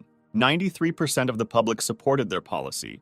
The man blamed Clarice for the fact that such a situation resulted from her incompetence. On her orders, the medical community did not warn anyone about the impending disease. She interrupted him, correcting the vote he had previously stated, which was 76 to 24%. Clarice said that this was the result of a private poll conducted by the World Medical Society before the popular vote. She said the results are similar, but the difference in scale is too great. Looking at Tom, Clarice asserted rather than asked that the voting results were rigged. After her words, the man jumped up from his seat. He asked what evidence she had so that she could talk such nonsense with such confidence. Clarice ignored him and again addressed the council members with the words that there was no point in exterminating the infected. She argued that recently the virus has been spreading throughout the continent and infecting people, which means that somewhere there is another source of infection, in addition to the main infection from infected people. Katerina, along with everyone else, listened to the assumption of the president of the medical society that this source could not be discovered so easily, and no matter how many infected they killed. At this rate, they would not be able to stop the virus. Clarice also said that they are currently developing a new treatment called genetic factor treatment. She assured everyone that she would be able to show significant results within the next 6 months. But Tom interrupted her, saying that Clarice had been raving about her impossible project for a long time. The man opposed it, saying that they could not let the situation in the world take its course for 6 months. The owner of the dongua company, which develops robots, suddenly intervened. He said that his company had long ago begun to develop a plan for quarantining the infected using robots, providing them with all the necessary means. If they were allowed to act immediately, they could quarantine 80% of those infected in just 2 months. Clarice thanked him for his detailed explanation. She then continued by saying that the current epidemic is the worst in the history of mankind, and if the government takes control and publishes a plan, they can regain the trust of the people. She suggested immediately requesting a settlement fund from the president. Andrew intervened again, saying that this idea would not succeed. He explained that the settlement fund had already been requested, but the president immediately rejected it. Clarice was shocked to hear this. She asked why the president rejected this plan. Andrew stood up from his seat and left the table. Walking around the table, he began a story from afar, saying that in Germany, there was an old province ruled by a tyrant, and the fanatics of this province were fired up with the idea of founding their own country.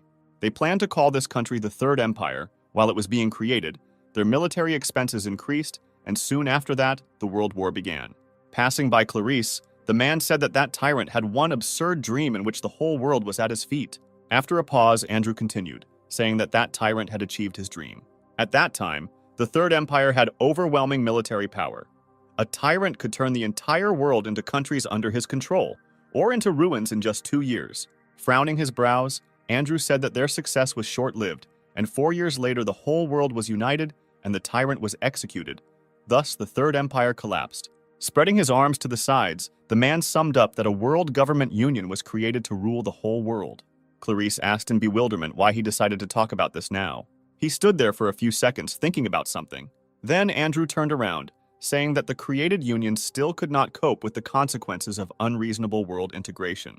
The integration of the new currency led to the current state of inflation. Mass uprisings also began to occur around the world. Andrew did not forget to touch upon the environmental problems that arise due to rapid population growth. Even the problems of mass unemployment were caused by the technological revolution associated with the advent of robots. That is why Andrew believed that the government was on the verge of destruction, and in the current situation, it could not cure the infected and take any measures. His speech was interrupted by Clarice, asking whether it makes sense to destroy the infected simply because subsequent actions will fail. Turning to her, he replied that the point was, having abandoned the third class, put the second in order and change the situation for the better for the first class. Then he snapped his fingers. At the same moment, virtual monitors appeared in front of everyone. Everyone began to peer carefully at the image. Andrew said it was a plan written by the president himself. Clarice looked in bewilderment at the document, which contained a solution that could change the whole world in an instant. The Venus Project was introduced to everyone in this room. Andrew asked everyone to read the project summary on the first 3 pages. He said that there are also plans there that must be carried out by individuals. As Andrew advised, everyone read the indicated pages. Reaching the main plan, Katerina grinned, calling it madness. Clarice read line by line with horror. A few minutes later, the man again attracted attention. Clapping his hands, he said that he wanted to raise the most important issue of the day. To be more precise, today they had to discuss the first phase of the Venus Project. Clarice couldn't believe her ears when she heard that the goal of this phase was to reduce the world population to a minimum. She interrupted him, saying that they were all crazy. Clarice tried to convince the man that this was all nothing more than a simple massacre. She suddenly fell silent, noticing the actions of the others. Everyone in that room rose from their seats and cheered loudly in support of this plan. One of the women said that with the help of this wonderful plan, the whole world can be reset. She then pointed to the monitor, saying that what she liked the most was the part about confiscating the residents' property and using the resulting resources. She recalled that 4 years ago they abolished all ATMs and replaced them with cryptocurrency. Due to the fact that all the property of the population is recorded in the World Bank, they can easily confiscate everything. The man sitting across from Clarice said that if they confiscated and redistributed the confiscated money, they would be able to deal with the problems of inflation and bridge the gap between social statuses. Others also supported the plan, saying that in the future, they could expand the capabilities of robots and offload much of the routine work that people did to them. One of the men said that now, during the robotic industrial revolution, overpopulation is tantamount to poison. Another man said that since no one had any objections, all they had to do was establish an acceptable number of victims. Clarice stood there, unable to believe that these people were actually discussing such an inhumane plan. Everyone began to actively propose their own options for how many people and what percentage of genders they should keep. Katerina suddenly intervened, saying that she had previously asked the president a question about what percentage of the population they could kill in 1 year if they fully mobilized the army. Although she was joking at the time, after simulating the situation, Katerina came to the conclusion that they could destroy approximately 86% of the population. After thinking about her words, Tom guessed that the result should only be 1 billion, which was quite good. The rest also supported the value of 1 billion, after which Andrew said that although they had reached an agreement, they should not break the formalities and proposed a vote. Clarice couldn't bear to listen to this anymore and slammed her fist on the table, drawing attention to herself. She asked if they had forgotten exactly how the Third Empire was destroyed. Clarice recalled the crazy idea of integration of races carried out by the tyrant. That massacre was not even recorded in the history books. The blood of more than 120 million ordinary people was shed, resulting in a riot. She asked if they really wanted to do something like this again. The woman, with tears in her eyes, asked whether it was worth rejecting the Third Empire then, if now they were going to carry out a massacre 10 times worse than that one. Andrew ignored her, saying that voting was ongoing. He asked everyone who agreed that the population should be reduced to 1 billion to raise their hand.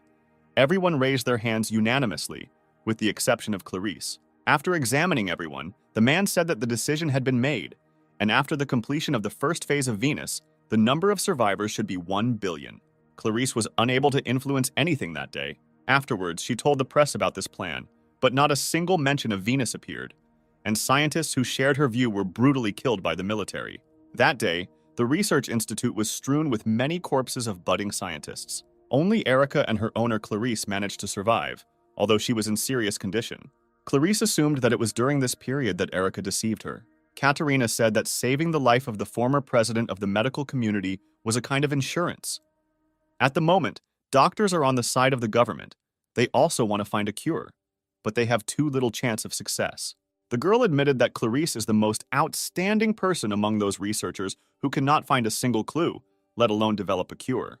When she realized that the woman was also infected, she herself was ready to give up. But luck was on her side. She said that a zombie suddenly appeared and retained its sanity.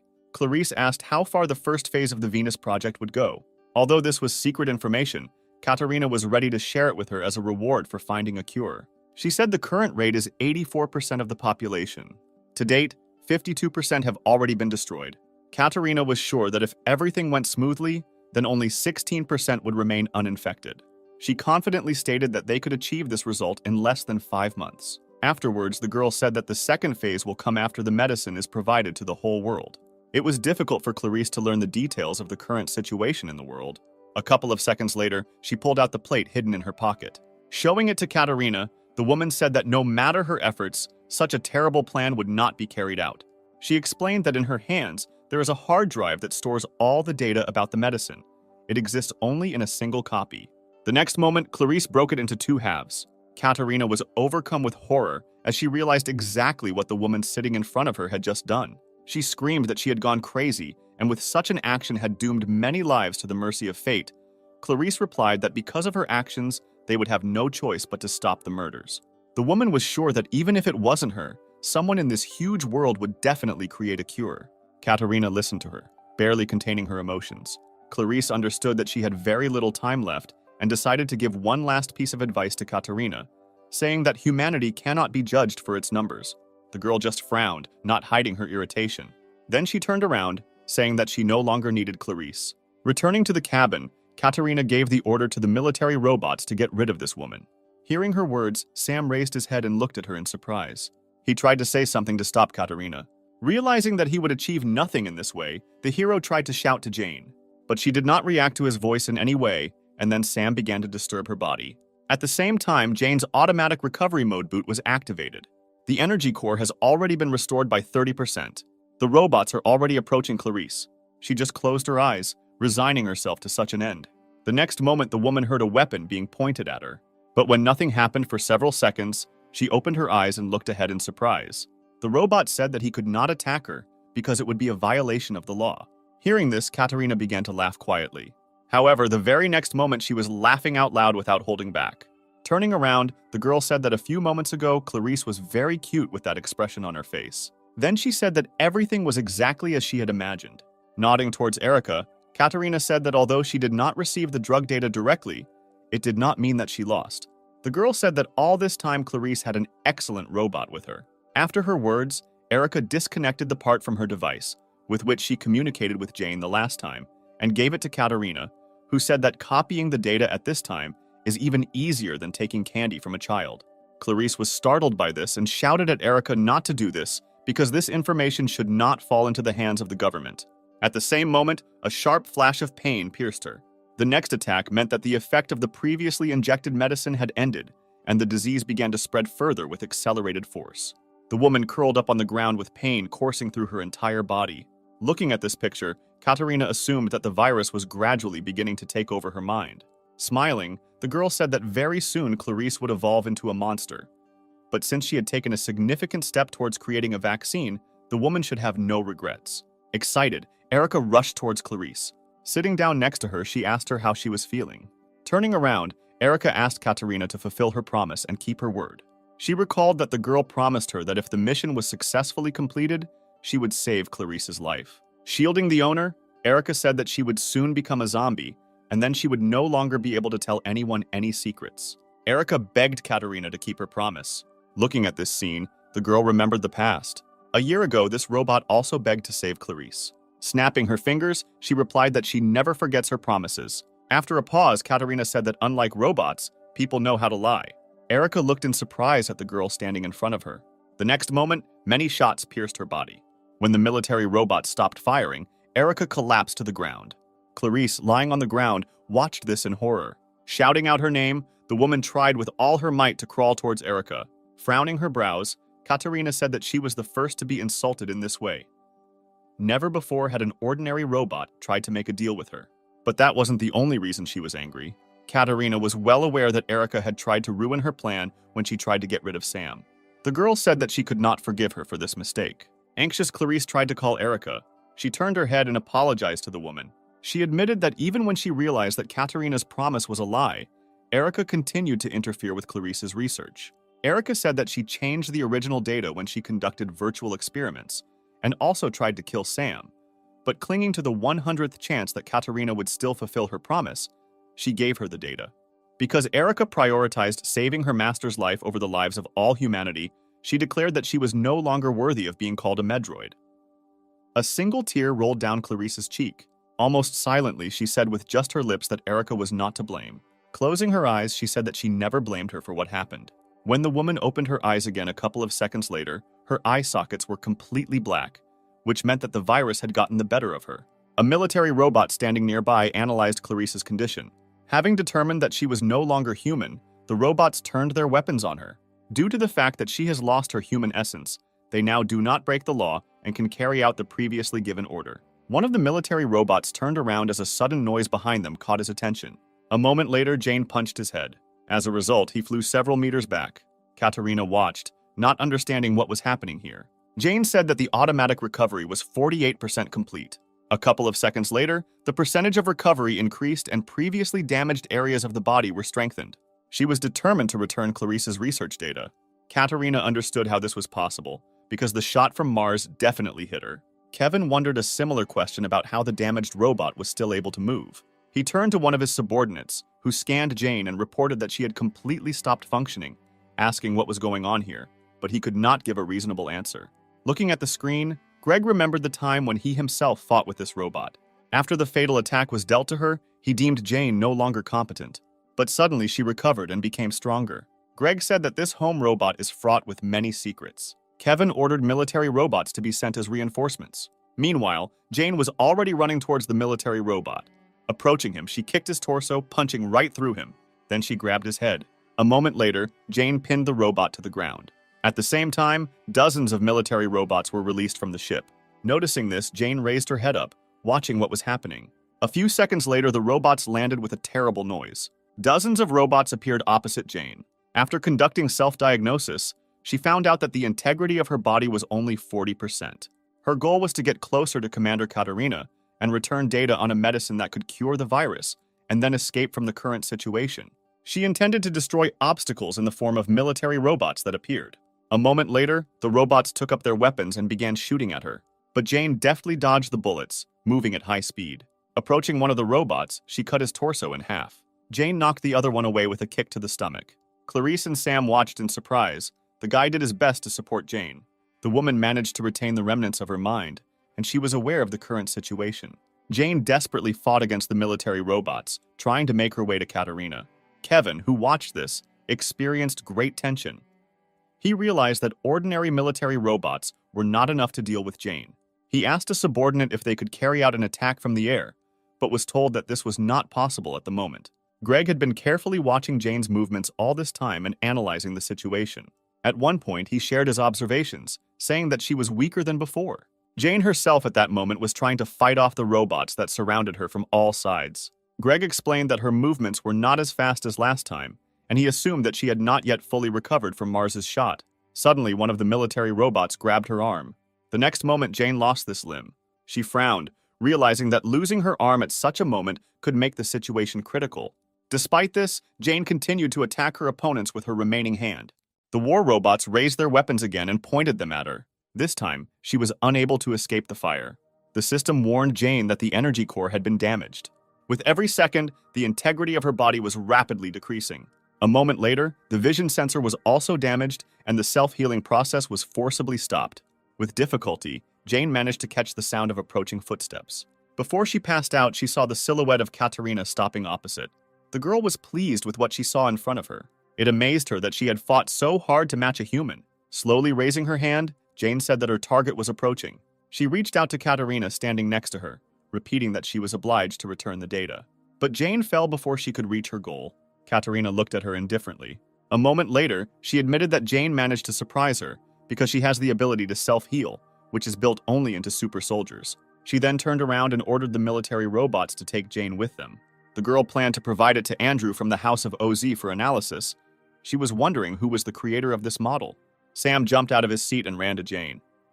He approached her within seconds and intended to attack her from behind. But Katerina turned in his direction, sensing a threat. She managed to dodge Sam's attack and his fist flew into the ground. She was surprised that he decided to attack her. The boy, who retained his mind after infection, interested the girl no less than his robot.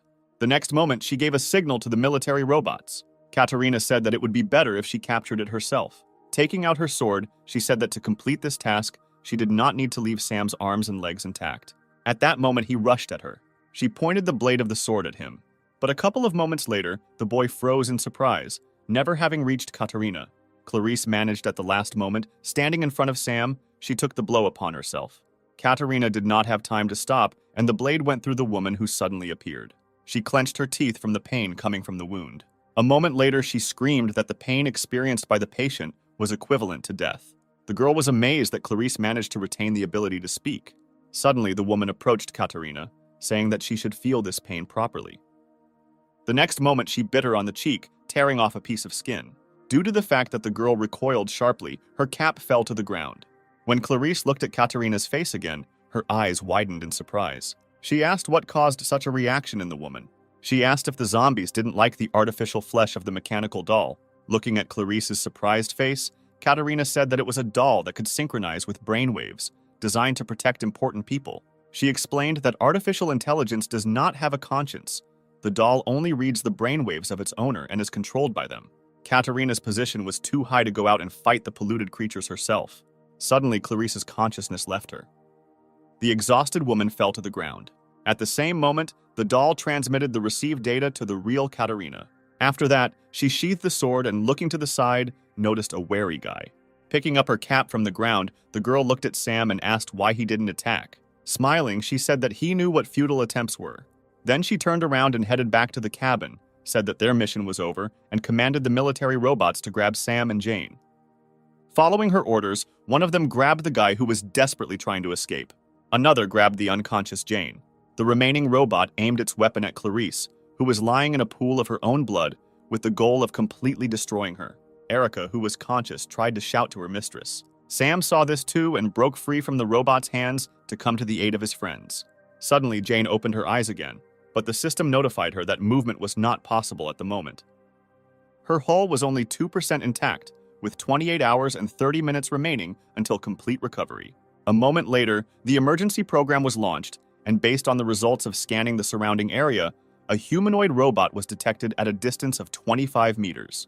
After analyzing Erica's condition, the system reported that all requirements had been met and preparations for the transfer had begun.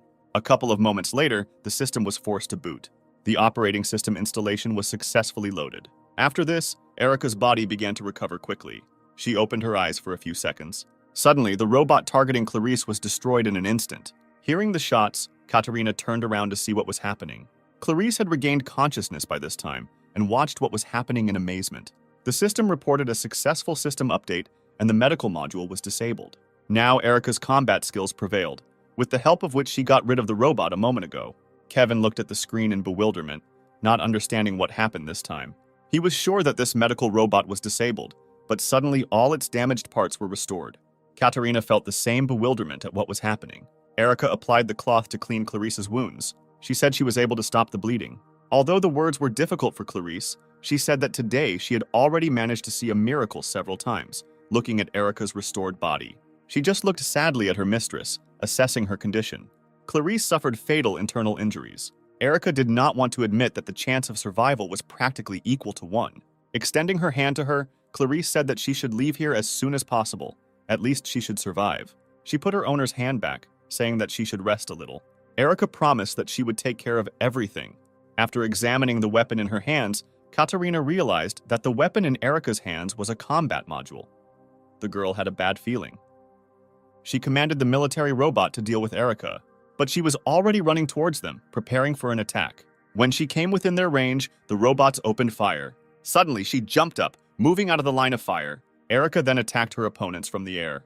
The military robots were destroyed in the same instant, falling under her attack. She also got rid of the robot holding Sam. Then she freed Jane by shooting the robot in the arm. Moments later, having destroyed more enemies, Erica landed. Raising her head, she looked around. Kevin didn't understand how an ordinary medical robot got such combat power. He could explain Jane's similar strength because she was a modified model, but this robot was from a mass-produced model, and it certainly couldn't be modified. The man could not find a single logical explanation for the sudden change from medical to combat class. Katarina guessed that Jane was somehow involved in this. Breaking through the military robots, Erica approached Katarina, pointing her weapon at her. She wanted to say something to the approaching robot, but did not have time. The next moment, Erica shot the doll in the head. From such a sharp break in communication with the doll, Katarina felt a little discomfort. Kevin ordered everyone to proceed to launch an aerial bombardment. The data on the cure was already in their hands, and they no longer needed to be careful. A girl who stopped next to him said that this was not enough, because that medical robot was on the same level as Jane, or even stronger than her. She also noted that Erica specializes in long-range attacks, and it is not known whether they will be shot down if they attack indiscriminately. Katarina ordered their ship to be raised higher. Her order was carried out immediately, and their ship began to rapidly gain altitude. Erica watched this, standing next to the motionless body of the commander doll. Katarina said that all her pride was destroyed along with the doll's head. Sometime later, she was informed that the altitude had been reached and recharging of Mars had begun. The installed capacity was 76%. But the girl replied that they no longer needed to regulate the power as before and said to increase the amount of energy generated to the maximum. According to her order, preparation of Mars began. Erica stood in the same place, scanning the distant ship. She noticed the accumulation of an abnormal amount of energy on him. After making calculations, Erica understood that she would not be able to repel the attack in normal mode, so an alternative one was launched. The subordinates informed their captain that the recharging of Mars was completed. When it was announced that there were 10 seconds left until it was activated, Kevin noticed something strange. The screen clearly showed how the medical robot's hand began to glow. At some point, the glowing limb disintegrated into small parts. When the girl said that the restructuring of the body was completed, a weapon appeared in place of the hand. Everyone watched the transformation that took place in bewilderment. One of the subordinates analyzed the changes and reported that her arm had been redesigned into a cannon. Greg and Kevin froze in surprise when they heard the suggestion that Erica was preparing to shoot her. But Katarina replied that it didn't matter because even a super soldier would never be able to withstand Mars at full power. There was only 1% left until it was fully charged. A moment later, Mars fired. Erica froze, waiting for the right moment. The energy charge was approaching the medical robot at high speed. Once at a sufficient distance, she activated the cannon. Everyone on the warship closely watched what was happening on the screen, waiting for the explosion to occur. But even 10 seconds after the shot, nothing happened. Erica began to absorb the energy from the shot with her cannon. Carl noticed that something was wrong with this situation. Katarina froze in surprise when she heard that the amount of energy generated by Mars was gradually decreasing. After carefully analyzing the data, Carl reported that Erica absorbs this energy, and this gun is not needed for shooting at all. It turned out to be a reflective-type weapon. Meanwhile, Erica was absorbing more and more energy. Realizing the current situation, Katarina said that they must immediately leave the ship using escape capsules. For a few moments, all the energy from the shot was absorbed by Erica. After that, she activated the mirror image and aimed the cannon at the enemy ship. An energy beam passed through him. A moment later, a powerful explosion was heard in the sky, destroying the ship. Burning debris flew down. Katarina's squad managed to successfully leave the ship. Kevin, sitting next to her, said that only thanks to her quick decision to evacuate, they were able to leave the affected area without any losses. It was noticeable that the girl was very nervous. She asked what happened to the data received from Clarice. Kevin hesitated, and after a long pause replied that they were stored on the server of the destroyed ship. Out of frustration, she bit her lip until it bled, realizing that they had lost very valuable data. Katarina took out her anger on the chair, hitting the armrest. Then she said that they should go to the headquarters of the House of Oz Company, but the surprised Kevin asked if they should first return to their headquarters to report on the current situation. Katarina replied that they would still visit the House of Oz first. She had to find out what was wrong with these robots. If they left things as they were, the situation could get out of control. The girl was sure that if Andrew took up this matter, he would definitely find the answer to what exactly these robots were. She was especially interested in the engineer who created Jane. Once the enemy ship was destroyed, Erica deactivated the cannon and returned her Kuka to its original state. After that, she ran to Clarice. Approaching her, she took the woman in her arms, saying that she would definitely cure her.